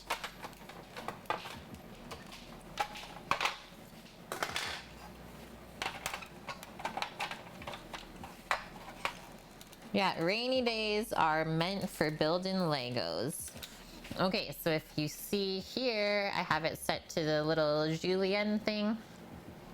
And if I put it to the other one, then it's gonna make us cubes, which we don't want. Yeah, he got the Lambo in, guys. Anyone that's into Lego, oh, Scat's not here anymore.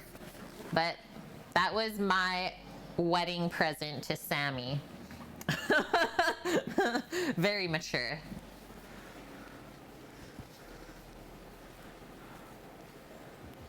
Yeah, that was what he wanted. So I said, I guess we can do that. I'll never afford a real Lambo, so we'll get the Lego version instead. Yeah, toys. Okay, so let's make some julienne veggies. And we can cut the carrot down in half in length after it's julienne. It'll be easier to do it in the longer length now. Hey, I also love Legos, Vune. So I was like super into that. Yeah, there's Sammy's car collection.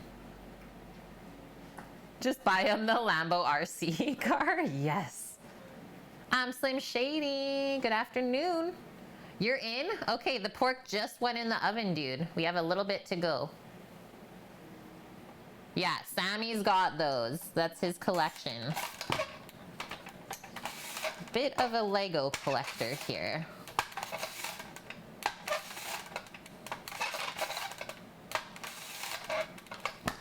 So, if we look underneath, getting beautiful julienne carrots. That's what we're looking for.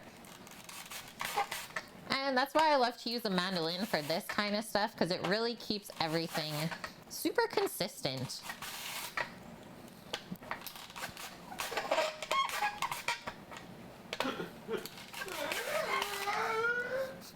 Terrifying everyone right now. Everyone's like looking away from stream for sure. Don't watch her use it. It's too scary. Ugh. I think that's where I stop. I've done it before. Ew, don't say that, Taz. It's too scary. Yeah. Would you like some fresh skin? What? No. Okay, why don't I cut this now? While it's all lined up perfectly.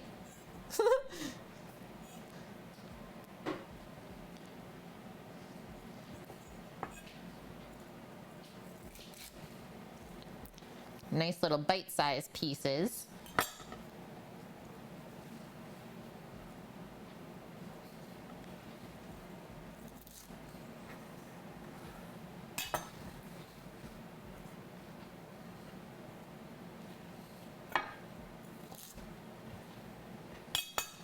And then I'm gonna keep these in separate bowls because I know the radish is gonna run color and I don't want it to color the carrot. I want them to stay nice and vibrant in their own colors.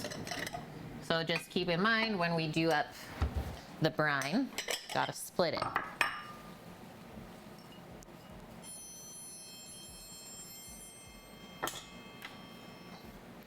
Frozzy Pan, thank you for the follow. Welcome.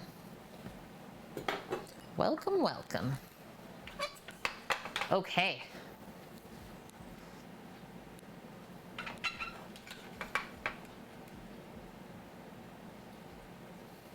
Hannibal Lecter used that to make his divine looking amuse-bouche. Did he actually use a mandolin in it? Ugh. Scooter Beach coming in at the wrong time. The oven is smoking right now. I'm gonna say that means the pork belly is starting to brown up. Or the stuff's burning off the bottom. Yeah, or the stuff's burning off the bottom. Definitely gonna get a wipeout in there today. Yes.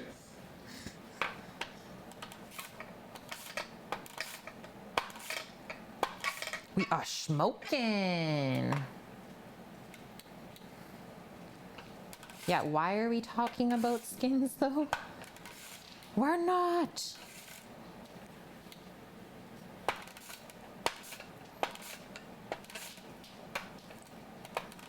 Okay, after this, we get to make some garlic chips. Crispy garlic chips. And then I will quickly pick some Mizuna from outside, get that chopped up. We got a soy ginger glaze to make, and then just some rice to cook. Definitely making it through our list today. Doing great, guys.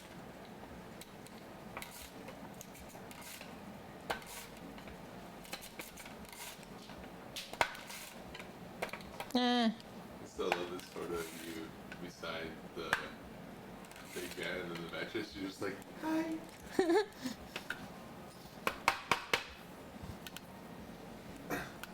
Guys, still the goals right there.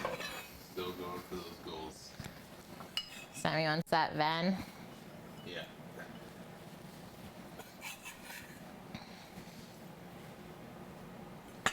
There we go. And now we'll look at the recipe. Those are nice radishes. Very beautiful. Yeah. Have a little snack. Snack radish. You guys don't get any of these. These are all for us. Too good. None for Titan, unless he wins the lottery.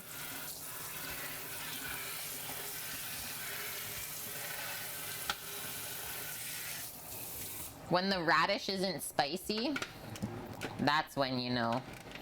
When even Sam will eat the radish raw, It's a little spicy, that's when you know. but not spicy. Spicy.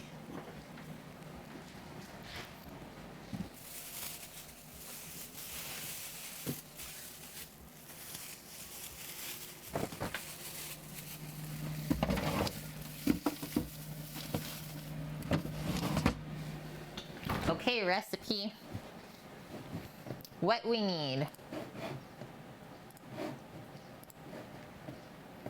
Half a cup of water, half a cup of sugar, half a cup of either apple cider vin or rice vin, and a pinch of salt. Combine the pickle brine in a saucepan, bring to a boil until the sugar dissolves.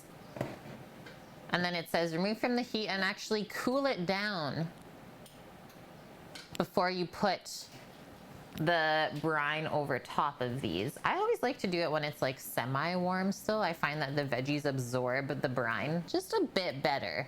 Just a touch of heat. Kind of makes them go crispier almost when you put them back in the fridge later on.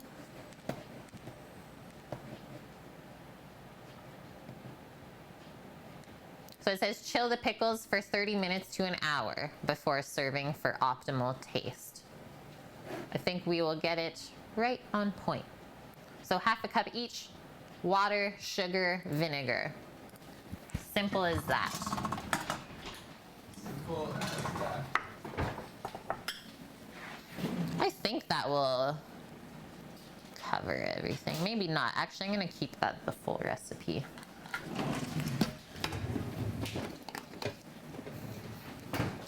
One cup of water. Our timer's about to go off for the pork belly.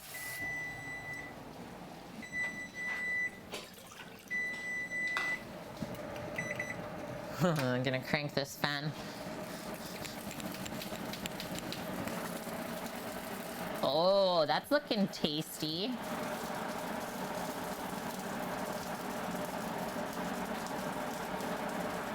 You know what? It's just starting to drip some fat. So now I'm gonna turn it down. Let's turn the oven down to 285 Fahrenheit.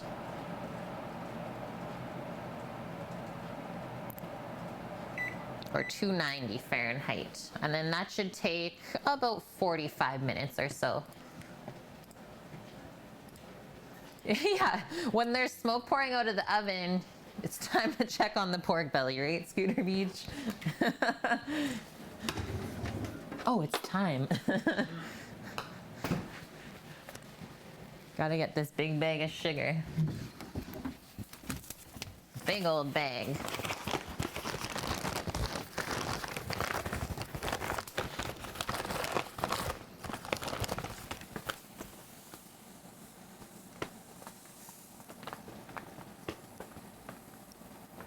I really like recipes with like equal parts of ingredients, especially for pickles, because it's so easy to remember. And then you can like transfer that to different vegetables and stuff. So this is definitely like a sweet and sour sort of pickle. It's quite balanced. Yeah, let's use apple cider. I actually think I'm gonna go half apple cider and then half white vinegar actually. I don't know, I like the punch of the white vinegar with the carrot and radish just a bit better, especially when there's like sugar involved. Go for a bit higher acidity. Are we pickling? Yeah, dude. We're doing some carrot and radish pickles to cut through that pork belly fat in our rice bowl. I thought this would be some nice crunchy flavors. Okay, and then just our pinch of salt. Go like a teaspoon, and then I'm gonna pop that onto the stove. You can go medium-high heat and get that coming up.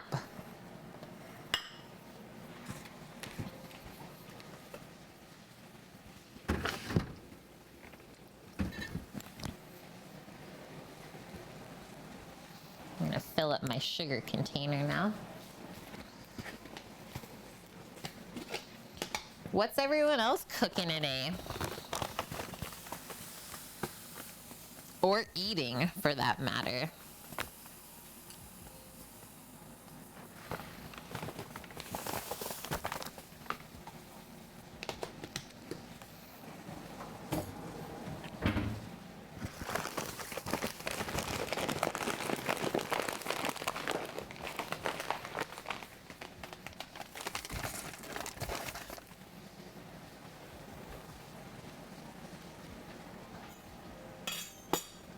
Oh yes, that's right, Kev. Yeah, my food porn pics spoke this morning.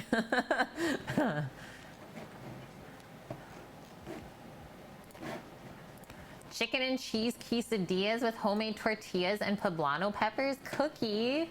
That sounds like an awesome little like Friday lunch set. Yum. I've not had quesadillas in so long. Kind of have a hankering now. That we can do on the plancha. Hey, Sammy? Oh. But what, just wait, what if we do a tortilla the entire size to cover the half plancha? World's biggest quesadilla.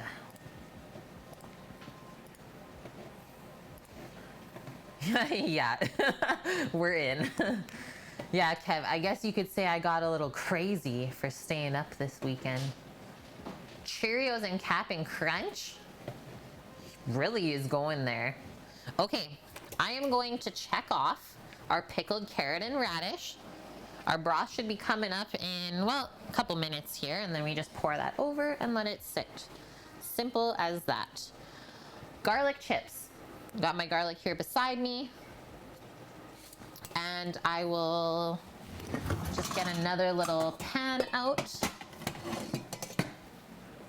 Go for something a bit more shallow.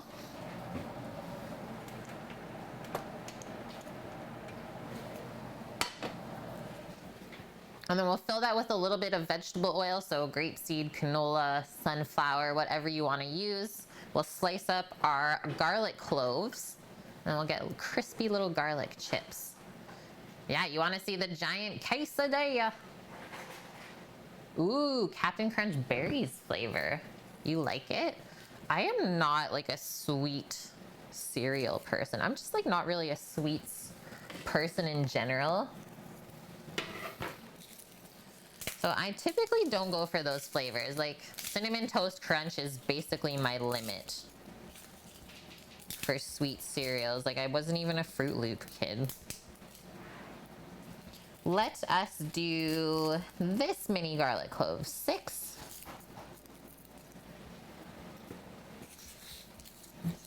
I'm just gonna go with a light smash because I want to like preserve the shape of the garlic clove, but still want to make it easy to peel.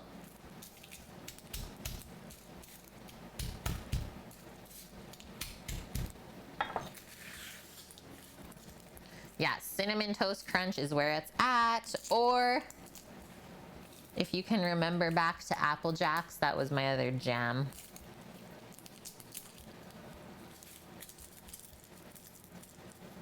Scotcheroos? The heck is that, my drops? I don't even know what that is. Oh, yes, I do. Isn't the Scotcheroo the Rice Krispies with peanut butter and such? And chocolate?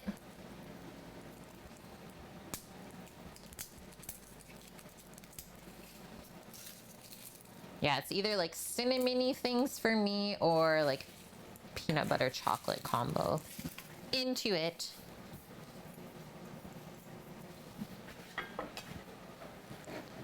Yes, I did know.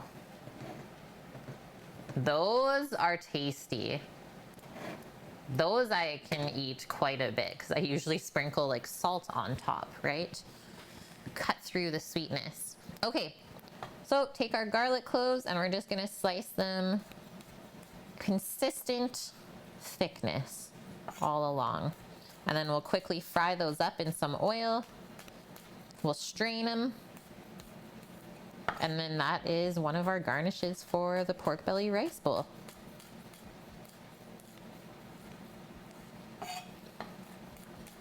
I really enjoy cooking dishes where you have something like roasting away either like on the grill or in the oven. And then you have like about an hour to prep the rest of the meal. I really love cooking dishes like this.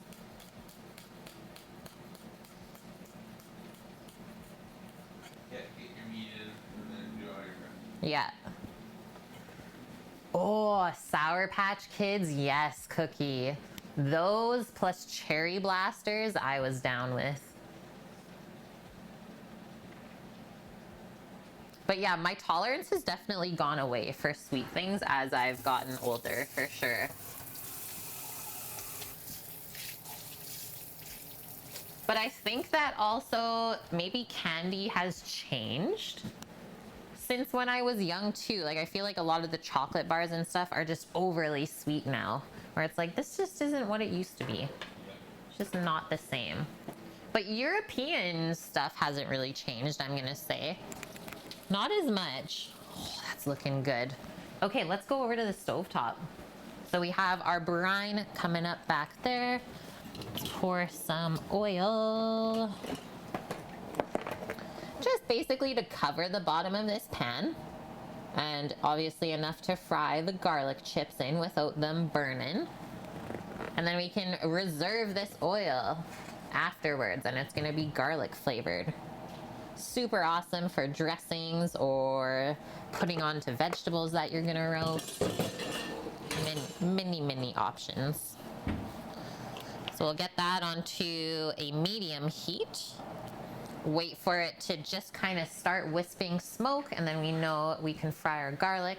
So a little prep that we got to do for our frying station. I want to drain the garlic from the oil. Let's get a strainer. Yeah, things are coming together, Sam. So fine mesh strainer, and then a little bowl to set that into.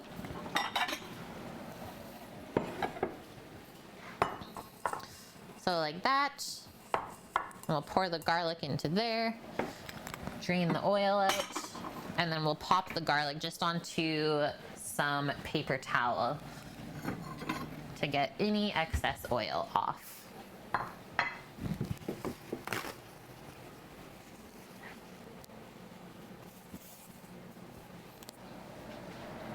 I also just want to reset the timer for the pork belly, so I'm going to do a half an hour and then see where we're at that point.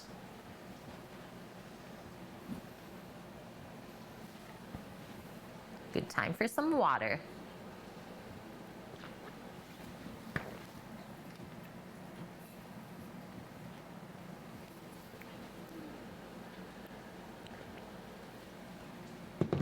Yum. Okay, garlic chips, I'm crossing that off. What we have left? Mizuna, soy ginger glaze, and boiling our rice. I'm gonna get that ginger out.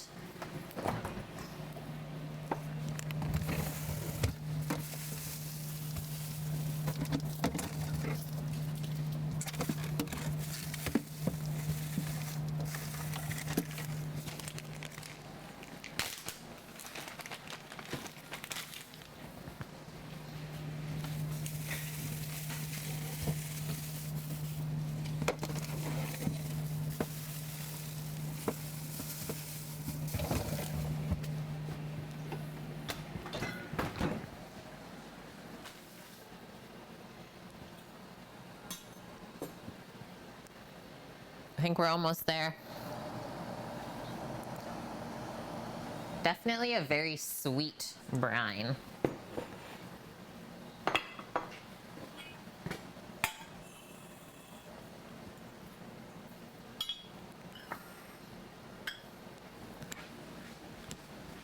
Get my hot cloth.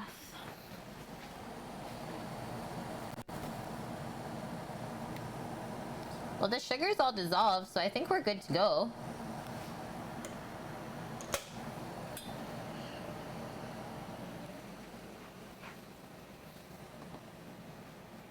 Done. Just give it a waft. You don't want to stick your nose in there. I'll give you a surprise. Well, unless you need your sinuses cleared out. That's true. And like I said, I like to do this while it's still warm. I don't know, I find the veggies just soak up more brine.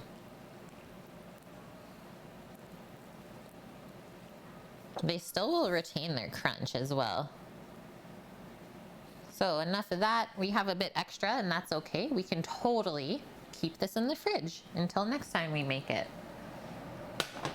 So obviously let that cool off to room temp and then we'll pop it in the fridge. But you can already see the color being drawn out of the radishes. So that's why we didn't mix the radish with the carrot, because it's making the brine pink. Yeah, candy made with corn syrup used far too much and is overly sweet. Totally. Actually, one note. So a little note on the whole Aunt Jemima thing. I saw a pretty good meme on the internet the other day. Obviously memes aren't the greatest thing to take influence from, but it's like, if you're gonna change the label on the Aunt Jemima syrup, why don't you change what's inside too? That's hurting all of us. Because it's not syrup, right? It's like you say, corn syrup. Why don't you change the ingredients rather than just how it looks? I was like, I am with that. Yep.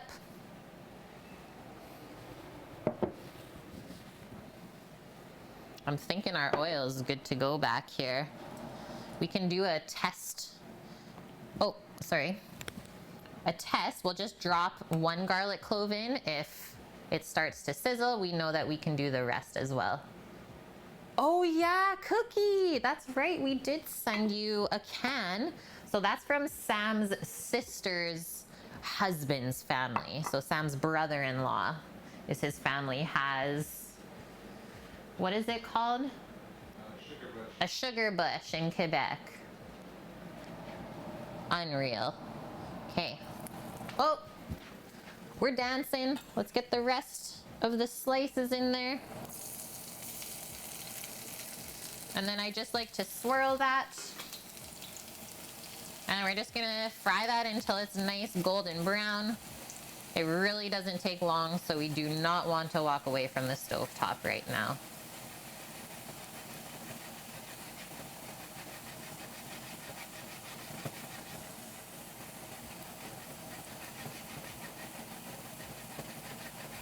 Almost there.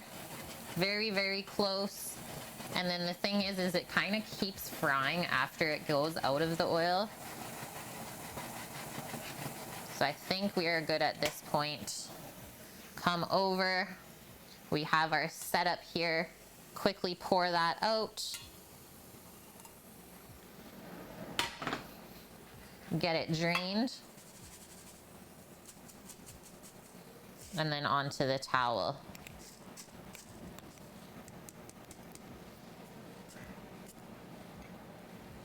done. Dun, dun, dun, dun, dun.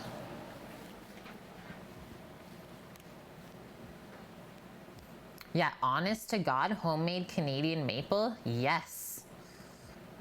Yes, yes. I know it cooks so fast, Haz. And then I actually like to, while it's still like hot out of the oil, just a little sprinkle of salt. We'll get even more good garlic flavor. Kind of anytime we fry something, right? It just needs a bit of extra seasoning. Wow. This is what you wanted, Sam. You asked for the garlic chips on the rice bowl.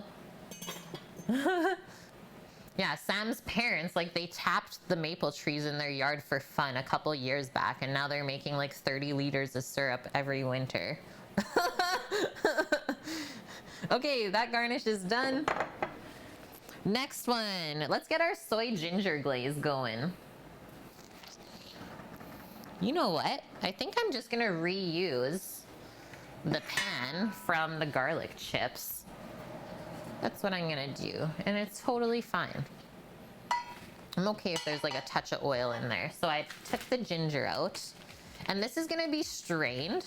So we're gonna kind of steep the ginger, so we don't need to peel it today. And I think I wanna make a bit extra of this because it's pretty tasty. Is garlic a bit too spicy for Sam? No, he just doesn't like raw onions. Yeah, a touch of oil is better than a hint of mint. Yeah, still retains some of the fresh garlic bite and also some caramelization, right? You get this little roasty flavor. My fave. Okay. So just look over your ginger if there's any like funny-ish looking parts. Just cut that off because I'm not gonna peel it. And then all we're gonna do is thinly slice it.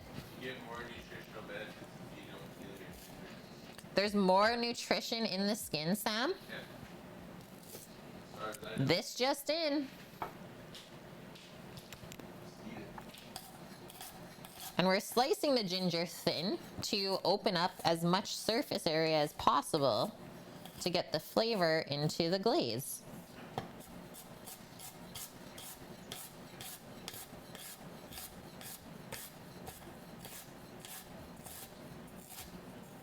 And then to really get like the glaze effect, I usually just stir a tablespoon of honey into it at the end. So I disturbed the ramen a couple minutes ago.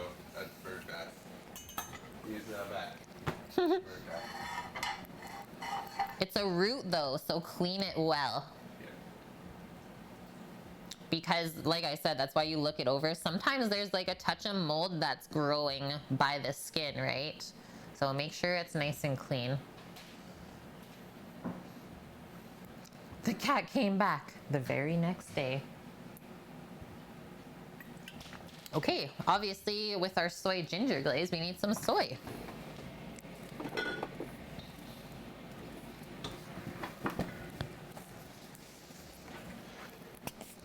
Sam's getting excited. He's getting a bit antsy, I can tell. He's up walking around. So this is gonna reduce. I know it already smells fragrant. And then like I said, I'm gonna add the sweetness at the end to balance out all of the salt from the soy. So we're just gonna cook that on a really low heat. There shouldn't really be too much bubbles even. We don't want to reduce it too much. And then we'll taste it, see how the ginger flavor is in it, and then go from there. So nice, quick kind of stovetop cooking today. Nice trivet. Oh, this Le Creuset cast iron trivet? Yeah. Thanks, chat.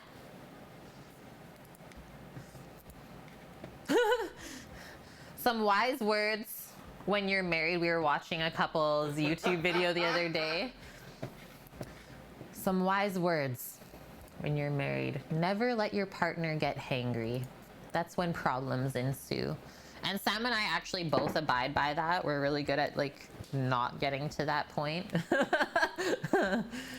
Because that's when you're seriously just not yourself. Like the Snicker bars commercials are accurate. Caitlin's only gotten like really angry. Who am I as a person? If I was like a celebrity from a show, who am I when I get hangry? I don't know who Sam is. Sam's like the Hulk. Smash things, huh? Sammy's angry. He'll think on that one for you guys. I just don't think clearly. No. I get a little bit funny for sure. Okay, I'm gonna get the honey out. Good chat, Sam. Good distraction.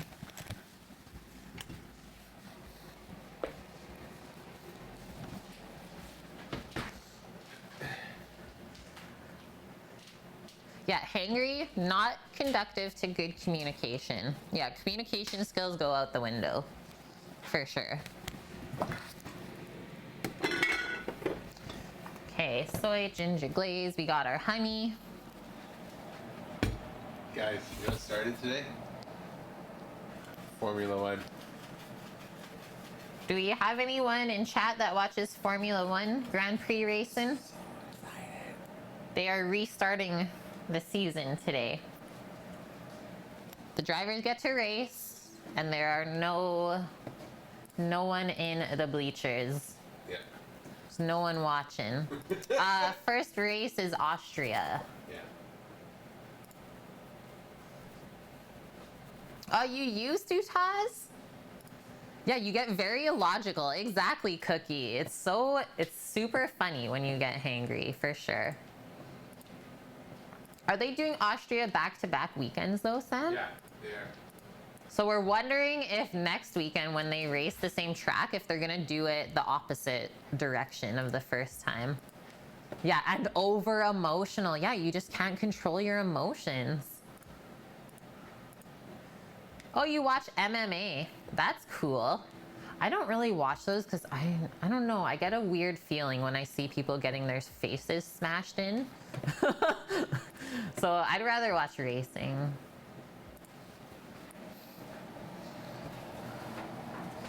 Racing's just a bit more relaxing. Give you guys my little stove view here as we got some steam already. It's already smelling good. And we have about 15 minutes to go on the pork belly until we check it. A little piece fell over there. That's okay. It's actually feeling pretty good. I'm gonna go take another quick little bathroom break. Thanks, coffee. And then I'll pop outside and grab our Mizuna and we can start prepping that up.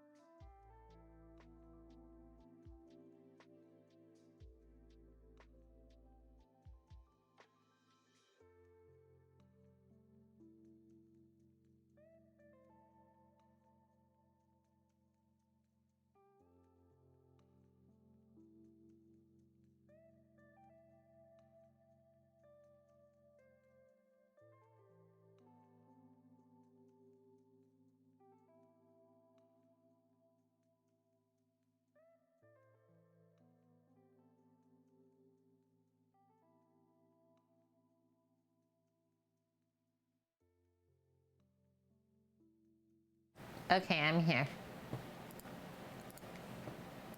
Yeah, gotta love those left turns.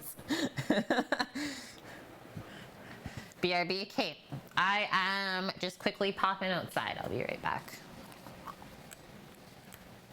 Is it raining? Of course it is. Of course it is. Garden's happy though.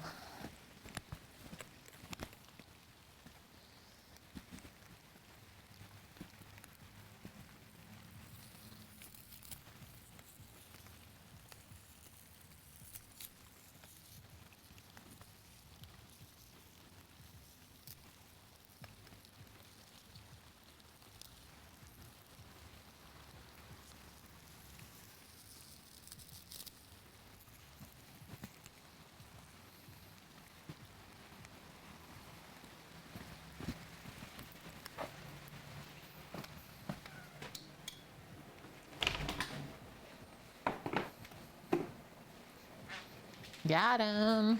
Freshly washed from the rain. So good. Yeah, got some raindrops. Ah! No more squealing anymore with the mic. You know what we did, Annie? So right beside me here, because we're in a basement suite, it's actually like the cement foundation of the house. And we used to have the transmitter like right there for the mic. So when I would go outside, it can't go through concrete, right? So we moved it just a little bit farther and it's perfect now. So yahoo!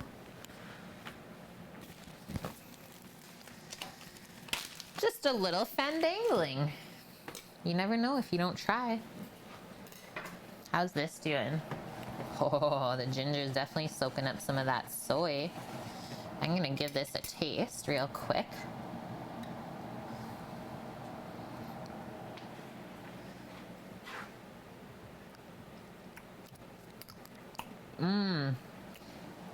Already really great ginger flavor. Okay, we'll let that go for like a couple more minutes and then we're good. Okay, Mizuna. So this is a type of mustard green.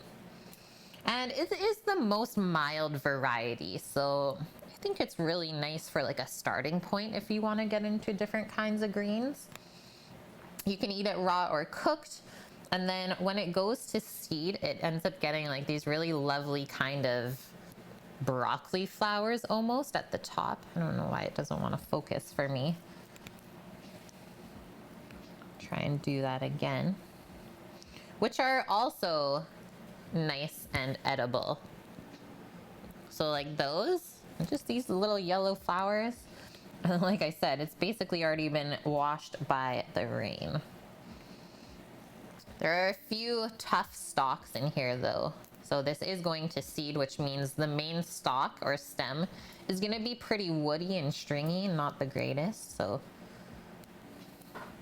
pick those little leaves off of there and you'll get the best results. This was the second growing of the Mizuna, so I'm thinking I probably will end up pulling it maybe this week and then reseed. Is I find that I can chop it off once, let it grow back, and it still tastes just as good the second time, but to try for a third time, not really worth it. Oh, Sammy's winning some bones.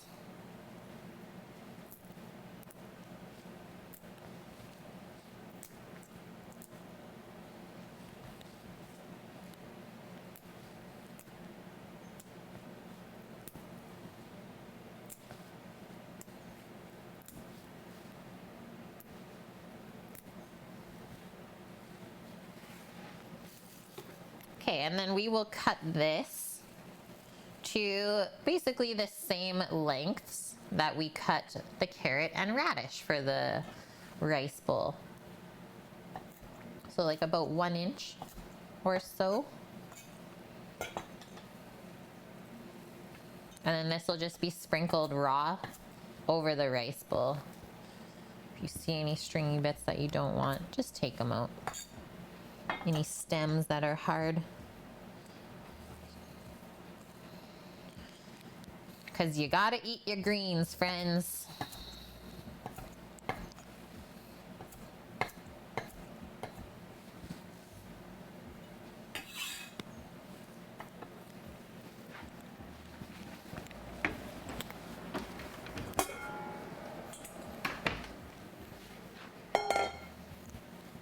So I'd say 127,000. You guys. Just a couple of bones accumulated by watching the stream. You're on page 285 of your Richard Feynman biography. Holy, out of how many pages though?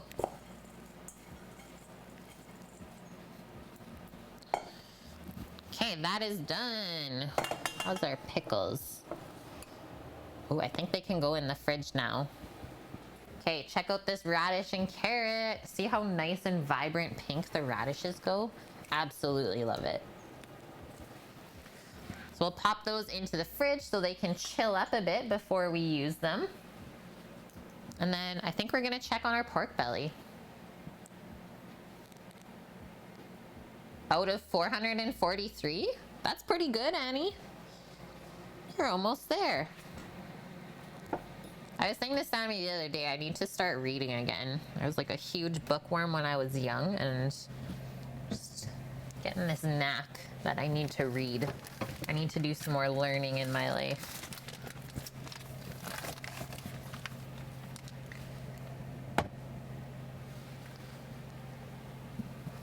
I only kind of stopped reading when I started playing sports. And then there's this part of me that's like, I wonder who I would be if I was still the reader and didn't end up playing sports.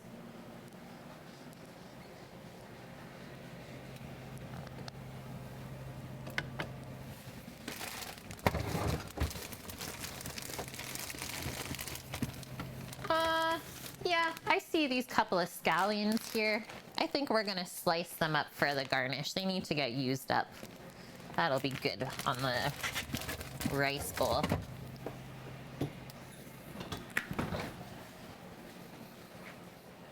Okay, we'll slice up the scallions. We will finish our soy ginger glaze, and then we'll check the pork belly because we still have 8 minutes on that timer. Summer's the only time you have free to do pleasure reading. Yeah, I bet, hey?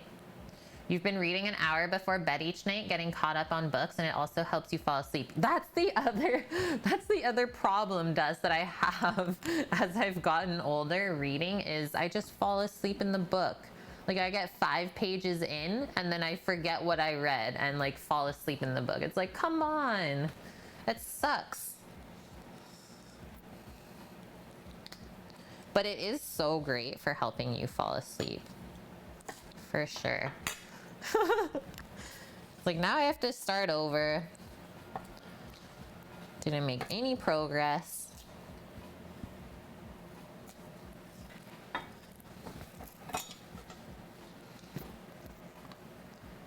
That's why your mom reads first thing in the morning. Yeah, I think I would benefit from that one as well. I cannot read before bed. Okay, nice thin slice.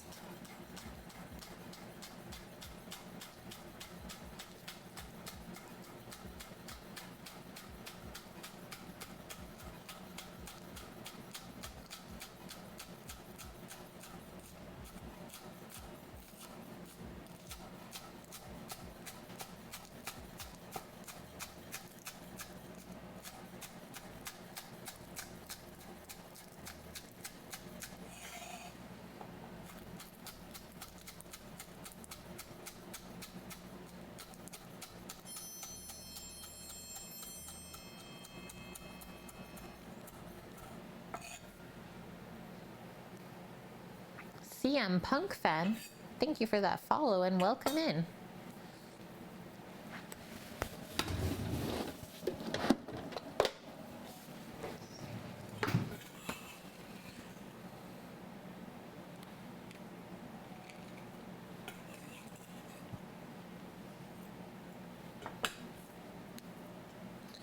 Done and done. We can put that over by our other garnishes. Good to go. Okay, quick wipe.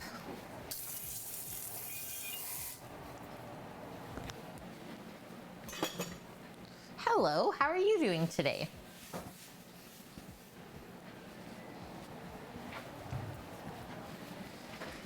And now,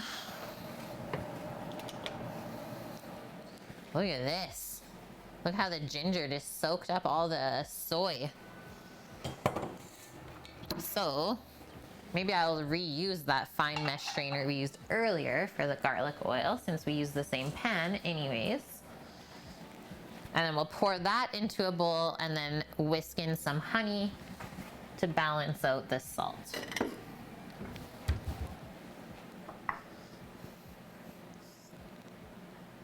Ooh, I've been eyeing up that series, Annie. How do you feel about it? Hana! Sam and I always laugh at the commercial.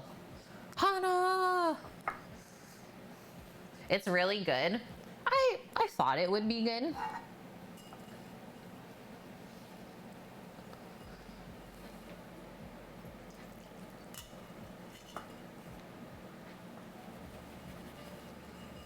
That's our style of TV too.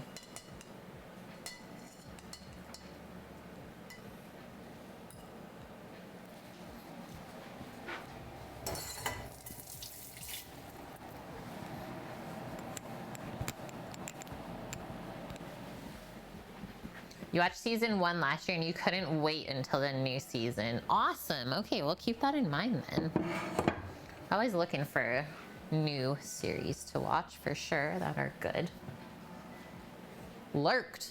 Heated up some bomb leftover pizza and is now destroying the hangry. Good job, Bonkman. What kind of pizza you having?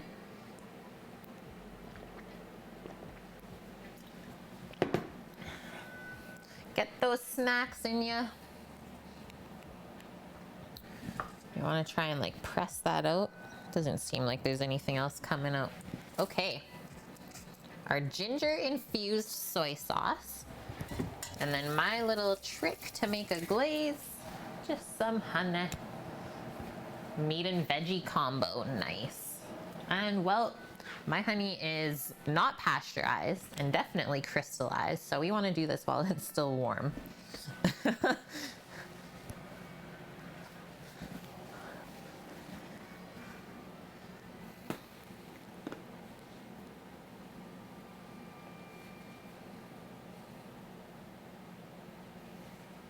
Let's do like a tablespoon.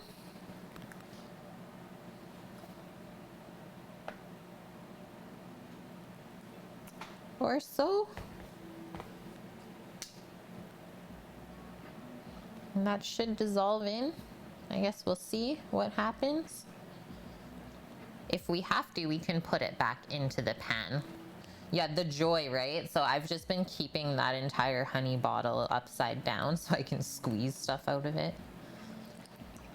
We might have to put this on the heat for just a minute or two to get that glazy effect. But it is dissolving in with no issues. And then we just also want to be sure we're not making it too sweet.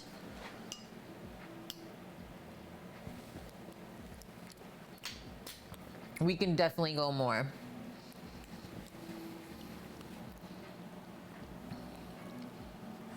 I would say like 2 more tablespoons. This looks so bad. Like, what even is this?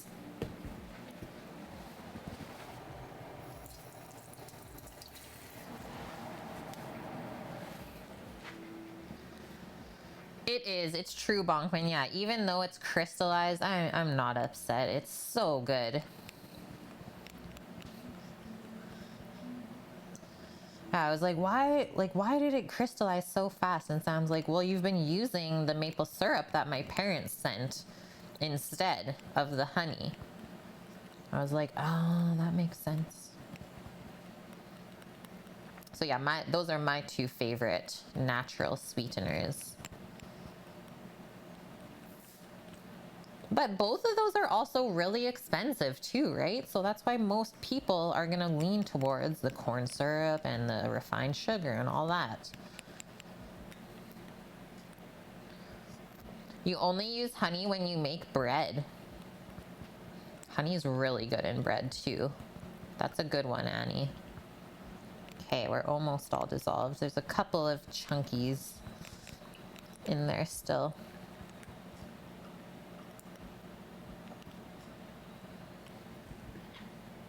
One more taste.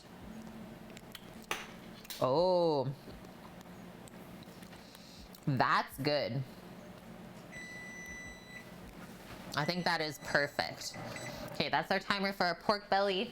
I am going to just put this on the heat for like a minute or 2. So I'm just gonna rinse this out, make sure all the ginger pieces are cleaned out.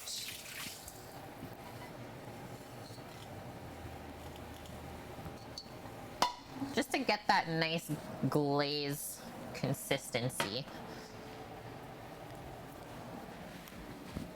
So we'll go back over and then we'll check on our pork belly together.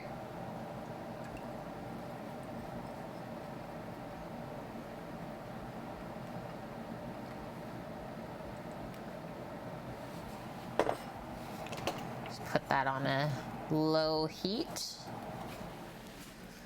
This guy can come away. We're good with the honey.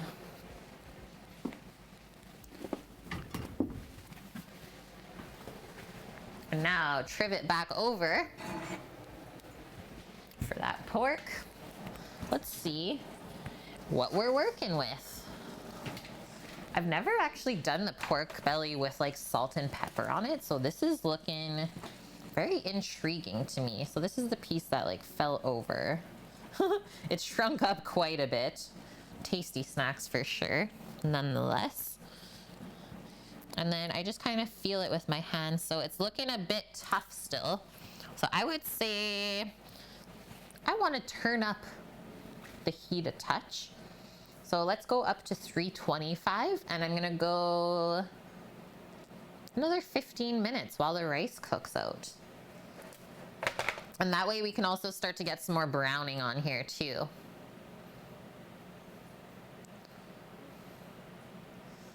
Guess what arrived at the post office today, apparently? What? What is it, Annie? Trying to think, but I don't think I can think of anything. Sam knows?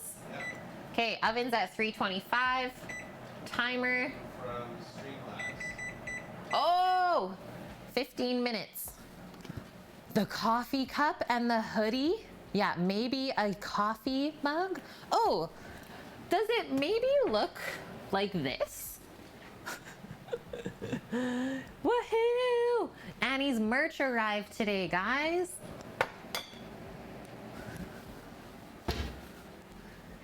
Haven't gotten it yet, though. The hoodie got shipped separately. Yeah, they do that sometimes.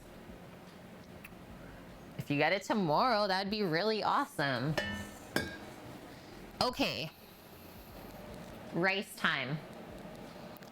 I like to use this little pot back here, so I'm just gonna pour out that extra pickle brine. And then we'll get our rice cooking too. We're close. We're getting close, guys. Can't rush pork belly, that's the thing.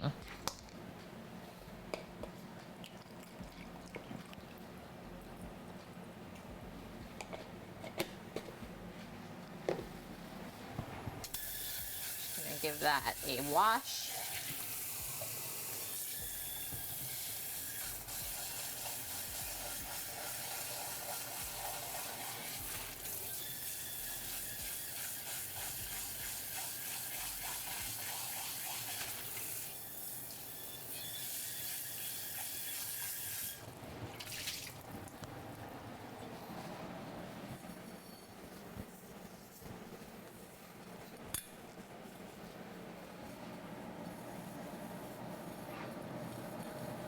I'm gonna cook 1 cup of rice for us.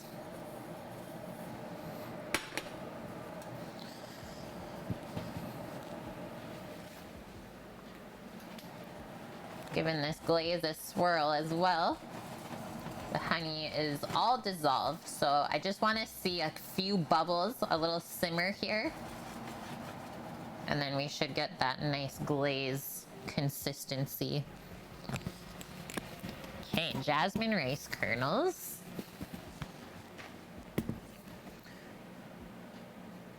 Got a message from the gastroenterologist's office. What is this merch drop? Dust Pirate just bought a sticker. Nice, Dust. Thank you so much. And what else? I can't see it. It just says 2 items. Thanks for the stickers, dude. Oh yeah, you said you were gonna put those on like one of your thermoses, right? So the message was non-urgent from the gastroenterologist's office. So I think that is good news, right, Annie? That's good. Let's hope for it at least. Yeah, your Yeti mug. Thanks so much, Dust. The results, that's right. That's right. Well, you keep us informed, Annie, as always.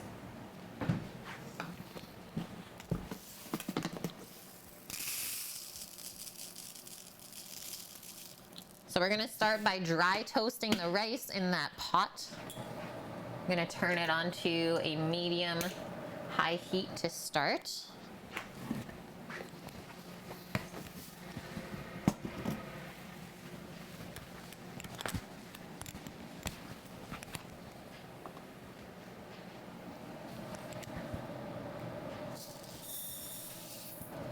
Boom. So 1 cup of rice means we'll need 2 cups of water, or whatever liquid you're cooking your rice in. I'm keeping it really simple today because we have so many other different flavors going on in the rice bowl.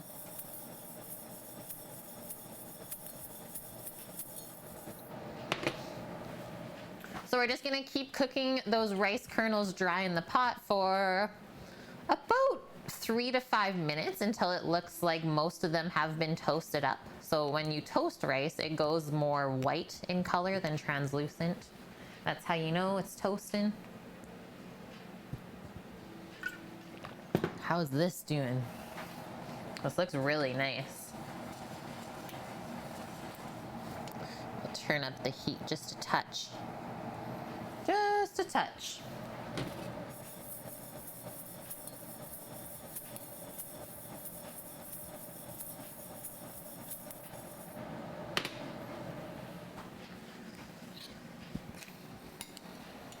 I have to say, there's not many dishes that were made from today's meal. I'm down with that. Me too. Sammy is too.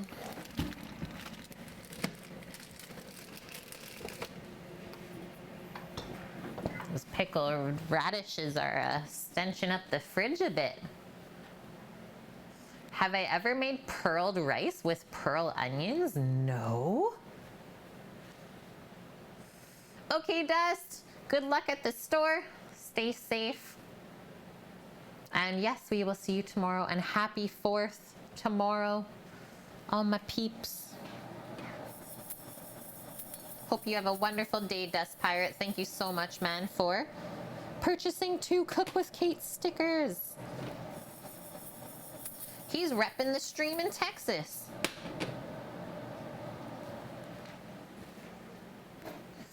Sounds good, Bonkman. Yep, no worries, guys. We all gotta live our life. It's true.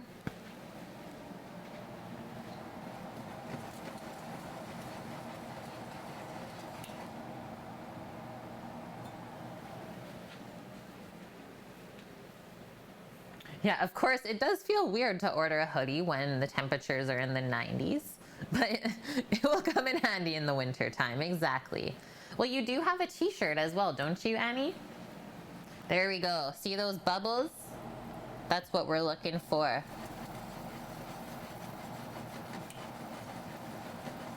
I don't know, just like a little bit of heat on the honey and then letting it cool back down, we'll get a perfect glaze.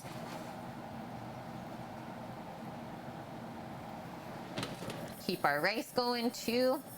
Oh, it's almost all halfway toasted. Almost there.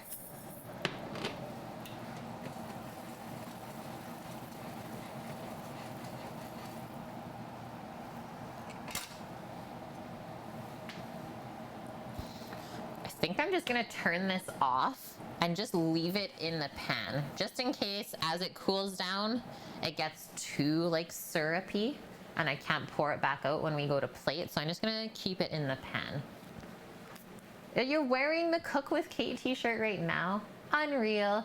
The t-shirt's high quality. Yeah, I mean, we always order a few pieces when we first start our merch up, and we found that it was pretty good quality too. It's lasted Sam a long time. And if you know Sammy, he wears the same thing many days in a row. It's tried and tested and true. Okay, this rice is ready. Pour our water in. First cup. Should have that nice sizzle. Let's get our second cup.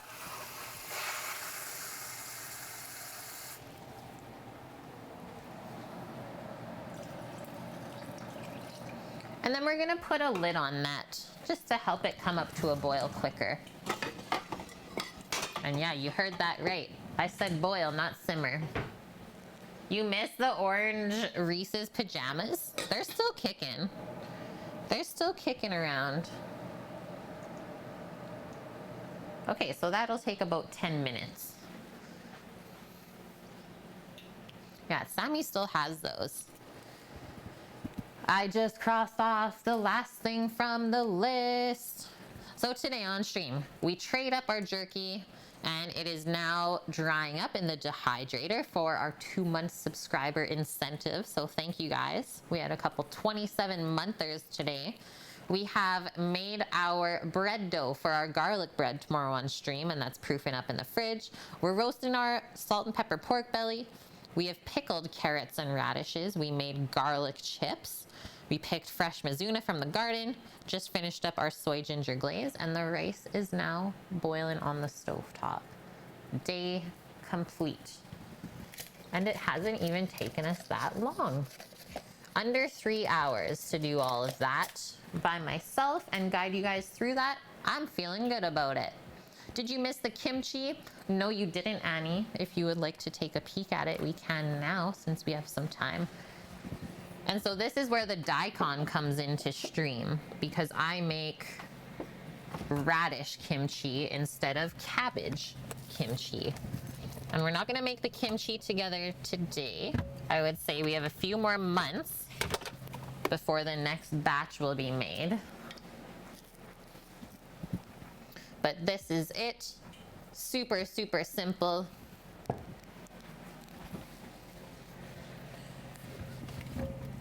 And it's like one of my favorite condiments to always have in the fridge. And I just like the crunch of the daikon better than the cabbage. So yeah, if we look, come over and take a peek. So I have it in the fermenting jar. So like when we leave it out, I could potentially put, I forget what that little thing is called on top. The pressurizer? Could put that on when we leave it out at first. And so I keep it sealed with the plastic, and then I have a glass weight in here to keep all of the kimchi submerged basically under the liquid. So we don't want our fermented items to be exposed to oxygen. Yeah, the fermentation lock, that's the one. So anytime ferments are exposed to like open air, well, you have the risk of it going bad. So it's naturally fermented by the bacteria in the air.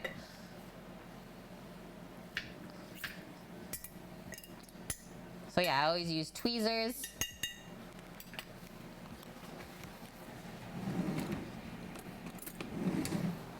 And it's so, so easy to make kimchi, guys. Like, you put salt and sugar in with the radish, let that sit until a bunch of liquid comes out, and then to that you add like garlic, ginger, chilies, and whatever else flavorings, and you just let that sit out submerged at room temperature for like 3 days until it starts to smell like farts, and then you put it in the fridge, and that's it. And then this is supposed to help with digestion as well.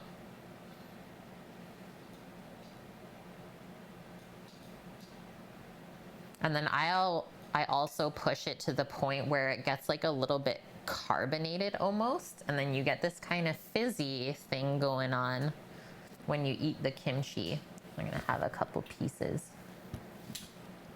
Yeah, leave it out till it smells like farts. It 100% gets better the longer you let it sit. So I usually make like 1 or 2 batches a year, depending on how much I use.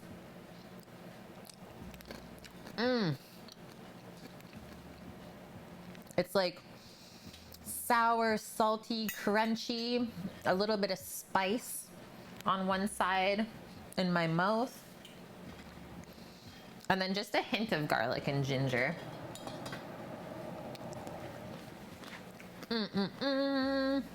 Love it.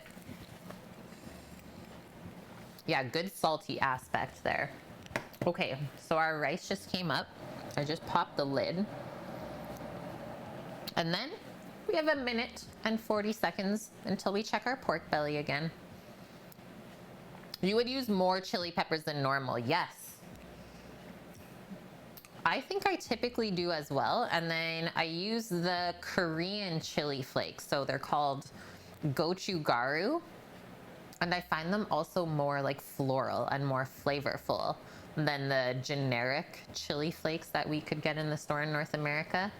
Yeah, Korean chili flakes, that is where it's at. More flavor, less spice. Oh no, the rice went over. Why you gotta be like that, huh? Clean it before it gets too bad.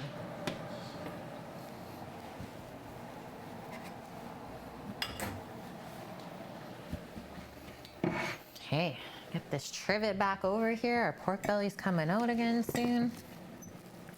We're almost there, friends.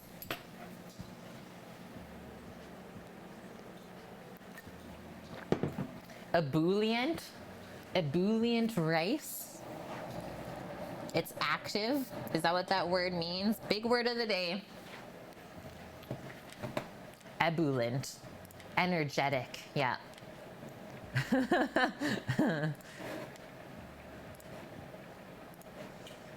It's getting warm in here now that we're cooking.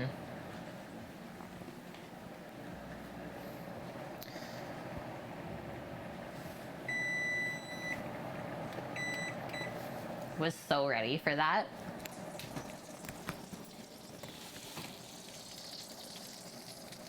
That's looking happier.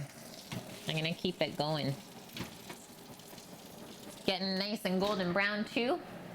I'm happy with that. So I'm just gonna let that cook at 325 Fahrenheit until the rice is done. There's good sizzle sounds happening. Just gonna ask, yeah, where's that beep?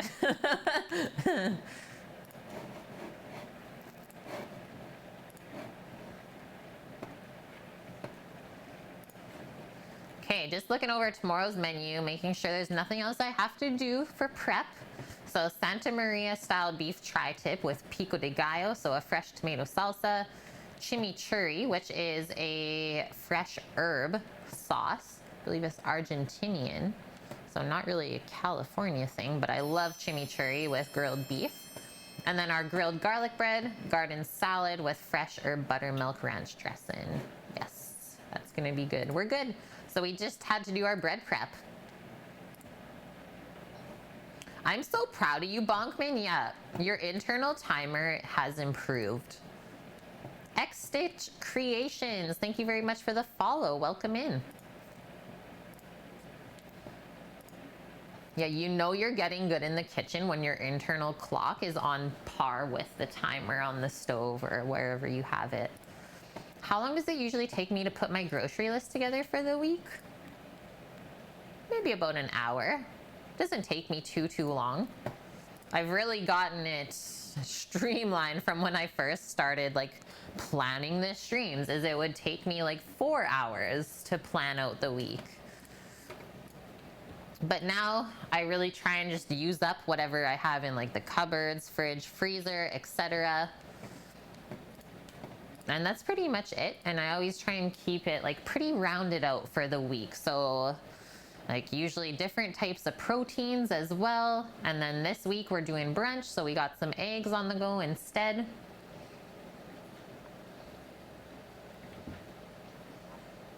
Girlfriend goes out to smoke and you put together a meal ready within about a minute of when she comes back in. Yeah. That's when you know. It's okay, Nike, yeah. As long as you are out and about and safe to get the waifu, that's all that matters. Glad to have you back, my dude. Okay, rice, about 2 minutes away. And I guess we should start thinking about plating. Yep, a boot, out and a boot.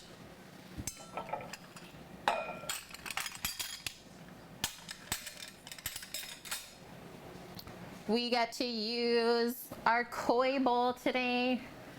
Some of you were probably in that IRL stream when we went to Chinatown here and did some plate or serving dish shopping. So I thought that would be pretty perfect rice bowl to set up. Yeah, very nice. I think it maybe cost under $5. Not too expensive.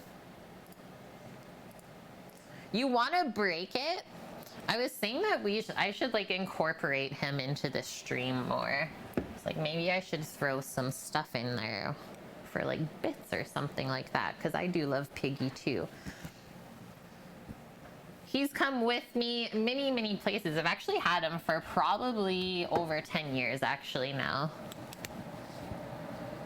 Basically when I first got into cooking is when I picked this guy up. Yeah. Okay, rice is looking like it's almost done. Just want to take a peek here. So if I show you guys how it looks, see all of those little air pockets? That's how we get really nice and fluffy rice. Just want to make sure that all the liquid's cooked out. Perfect. The bottom's nice and dry.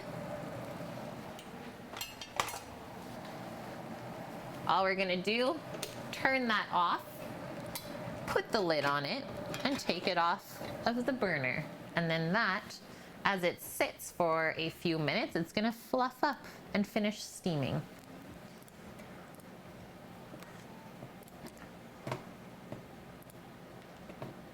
What? Really, Greek? You need several $1,000s if you shop in Chinatown there just because there's like so many awesome things to buy? Because I usually find that shopping in Chinatown is like really reasonable. That's why I actually stopped there first. Yeah, you would buy tons of things for sure. And I mean, we did the same thing when we were in New York too. If you guys can remember back to that, we popped into a little Chinatown like kitchen shop, and yeah, we spent some money there. It's so good. You will find like different unique pieces at each little shop, right? Gotta keep it all up here. Okay, I think it's pork belly time. Yeah, that's you when you go to Little Tokyo. Exactly. B-Tree 3 of 9. Thank you very much for the follow.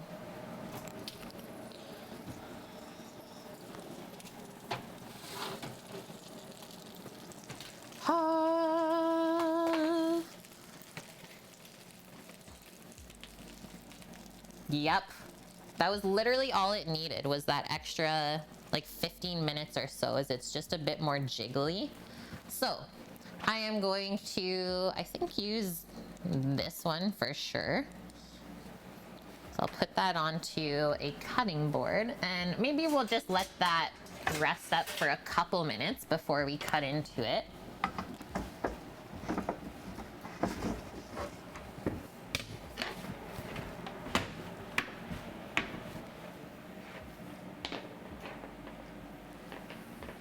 Yeah, we gotta get that jiggle. If it doesn't have the jiggle, it's not ready yet, so don't take it out of the oven. But you will, you'll just feel it. It'll just feel like softer. And it didn't take long, like I said, only about 15 minutes to get it to that point. Just had to break down the connective tissue just a touch more.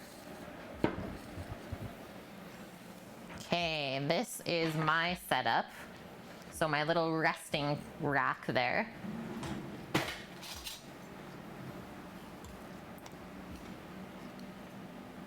Happiness. And then I'm just gonna sit this back here. And those can rest out on the tray on their own. Okay, let's do, doesn't need to rest for that long, so I'm gonna do like 3 minutes max, which we can actually probably start to plate our rice bowl, and then by the time we got all the components on there, we can slice this guy up. Yeah, Nike's ready to come out of the oven. He's jiggly. Hi, Randy. Good to see you. Giggity jiggly. Hi, Spiker. Yeah, hope you had a good week as well. And we did have a good Canada Day. We actually have today off instead of Wednesday. It's been lovely. How long did we cook the pork belly for? So we did 2 renditions first at 425 Fahrenheit. So that was a total of half an hour at 425 Fahrenheit. And then I think I've done so far about 45 minutes. And let's say that was at 300 Fahrenheit. So we first started at a higher temp to get the fat rendering. And then we turn it down, cook it low and slow so it stays moist and slowly tenderizes. So yeah, these pieces are really small, but like if you were to get a full side of pork belly, give yourself 2 to 3 hours for sure. Yeah, just a touch of rendering.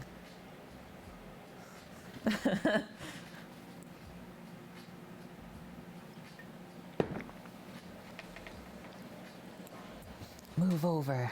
Maybe we'll set it to this side. Pop it right up here. There we go. We can still keep an eye on it. So 1 hour and 20 minutes, yeah, for these small pieces. So it takes a bit of time to cook it properly. Okay, we got our bowl. Just gonna get a spoon for the rice. And then we'll grab our pickled carrot and radish out of the fridge here.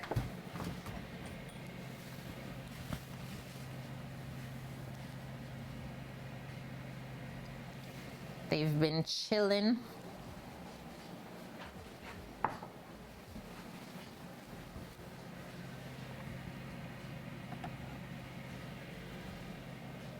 I love how the radish looks. Check it out. It's like hot pink.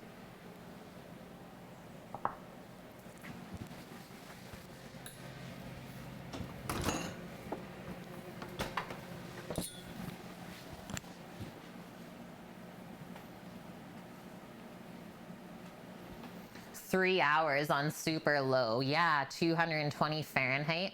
Yeah, it looks like a pickled radish. Thanks, Greek. Look at it. But did you look at it? Okay, our fluffy rice. So this is where we start. Fluffy plain rice. Oh, that wasn't graceful at all. In the bottom of the bowl. Give a nice pile there.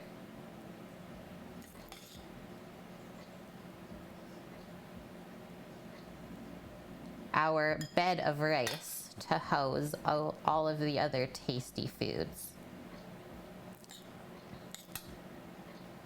That looks proper.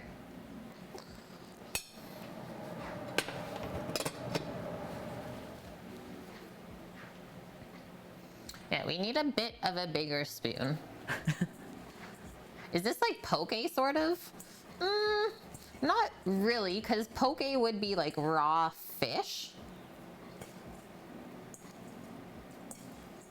I guess it would be like more Korean, because it isn't like bibimbap, like you can do pork and fried egg and stuff like that. So a nice little handful of our mustard greens. I like to put them right on the warm rice, so like the steam kind of softens them up. And I think I'm just going to do kind of a little sprinkle of salt over it too. Bibimbap. Yeah, bibimbap.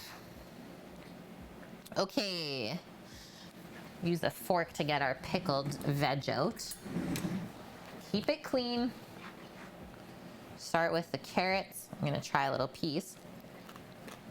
You guys can hear the crunch, right?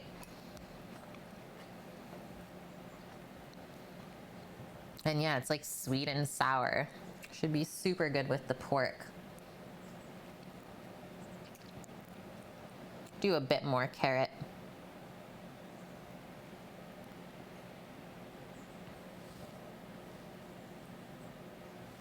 That. Keep that submerged. Nice little pile of radish. Put that on the other side.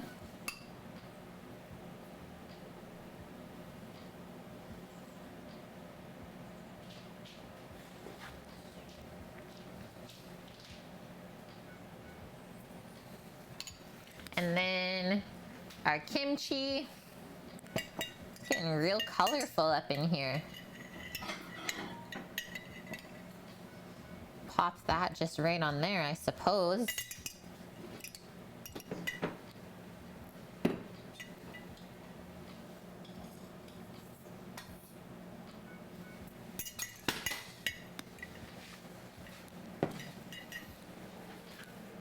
I think it's pork time.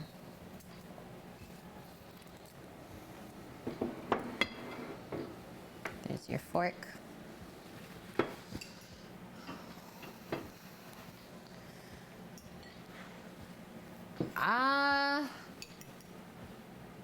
Yeah, Nike and Matt kind of found the channel at the same time. I actually cannot recall, Annie.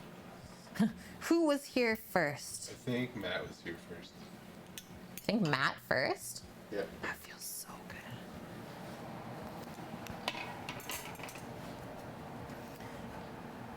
Yeah, she glazed it. And, whoa. Cool. Just deciding how I want to slice this. Probably serrated knife. Probably. I think we usually slice it with serrated.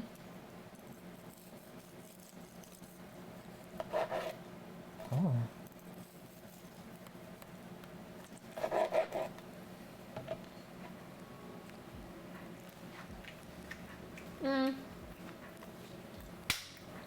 You good? You like this shoe? Okay. I think I just had a bit of connective underneath. Yeah,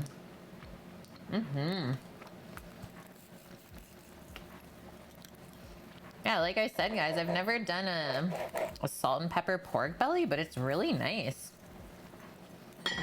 Really getting good flavor from the pork.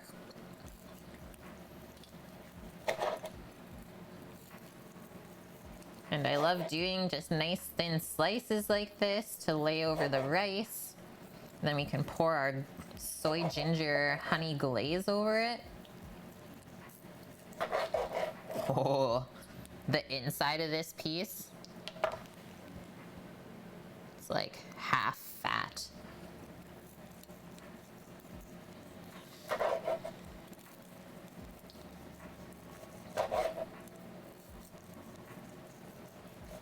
And I will say, perfect amount of seasoning. No less, no more. Boom. Matt brought him here. Matt brought Nike here? Yeah. See that? You want this chunk? Yeah. That's the Sammy chunk.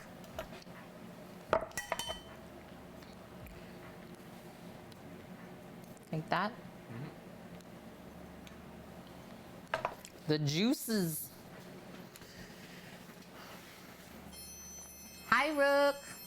Okay, bye, Annie. Have a wonderful day. And thank you for everything today, your 27-month resub. Boom. I'm gonna fan it, if you guys know what that is. A little fanning on the sitch. Heck yeah. Glad I did it.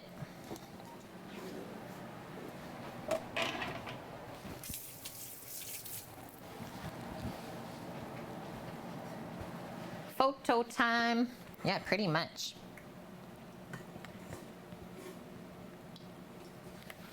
Okay, what do we need? We need garlic chips and our glaze. So I think I'll do the garlic chips last. Thank you, Greek. I really enjoy making this and I love how it's looking. Okay, this piece, needed to tuck that. Okay, check out the glaze now that it cooled off. Definitely got what we're looking for. So I'm just gonna do like two little drizzles over the meat.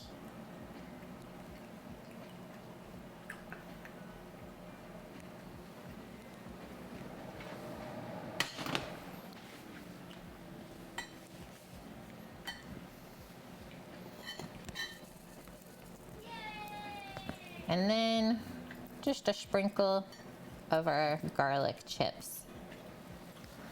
Holy cookie! Thank you so much for the 5,000 biddies. We are getting very close now on our 19-liter stock pot. Thank you very much. Okay, photo time now. I'm very happy with how this is looking. I can't wait to taste it.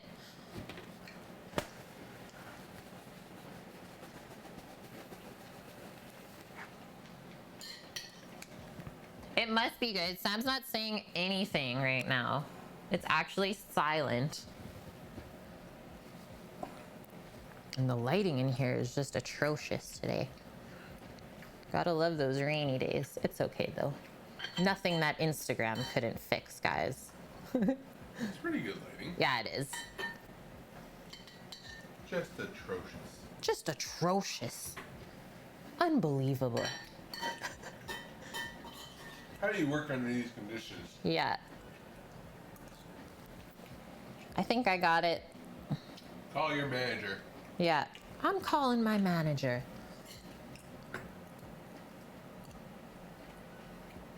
The top down looks better.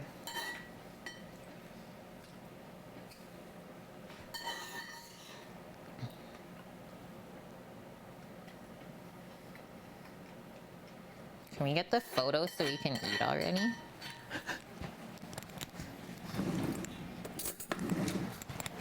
Sam, what do you think of my concoction today? You don't like pork belly? Nike, my dude, I didn't know that. It definitely can be too fatty for some people. See if we can mix some of that soy glaze in from the bottom. A well-balanced dish of carbs, veggies, and fatty pork belly.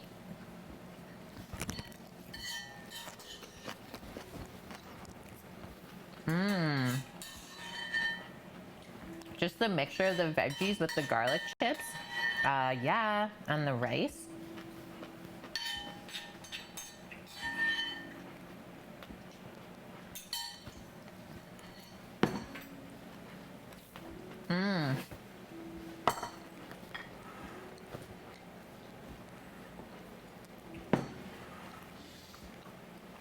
That was incredible. I like the chew on the pork belly a bit. You could have went a little longer on the pork belly, but we can sous vide it for like 4 or 5 hours. That'll finish that up. Soy glaze is awesome. I think it's super gingery. The garlic chips with the pickled vegetables with the pork belly, that's incredible. Like the black pepper, I find. Yeah. Yeah, I think it all worked really well together. Yeah, now we can starve the rest of the day.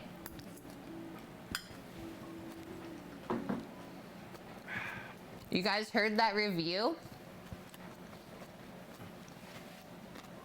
Yeah, pretty much, Nike. I've done my duty. I have fed him. No, I'm good. I can't get enough of this. It's like you eat the fatty pork, super satisfying, and then we go back to like the palate cleansing pickled veggies and rice.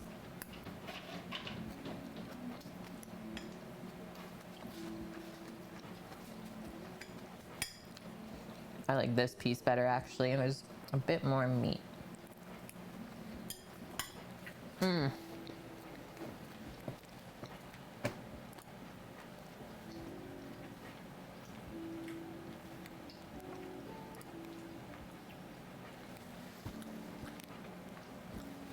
What did you eat? What? He stole the scrunchum off the top of the other piece.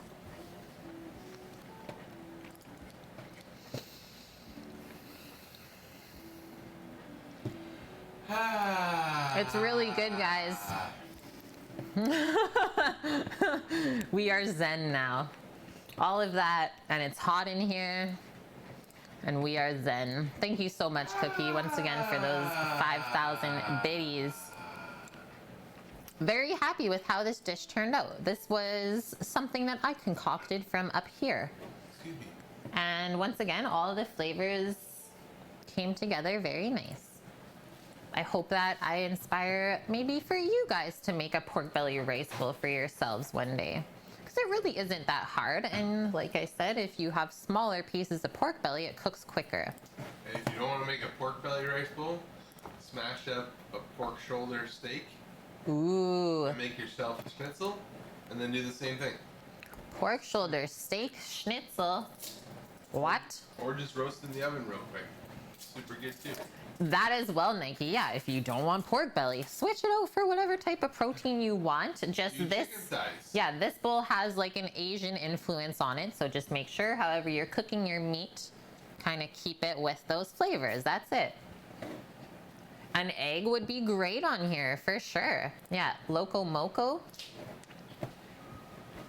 Okay, I'm thinking. Elkin. Yeah, Josh Elkin, jalapeno popper stuffed chicken wings. Yeah. That sounds like a July 4th kind of thing. Hey? Hey, Rook. Rook's like, yayers. Hope you're doing good, Rook. Good to see you today. Thanks for popping in at the end. The Josh Elkin. Oh no, what happened to my keyboard?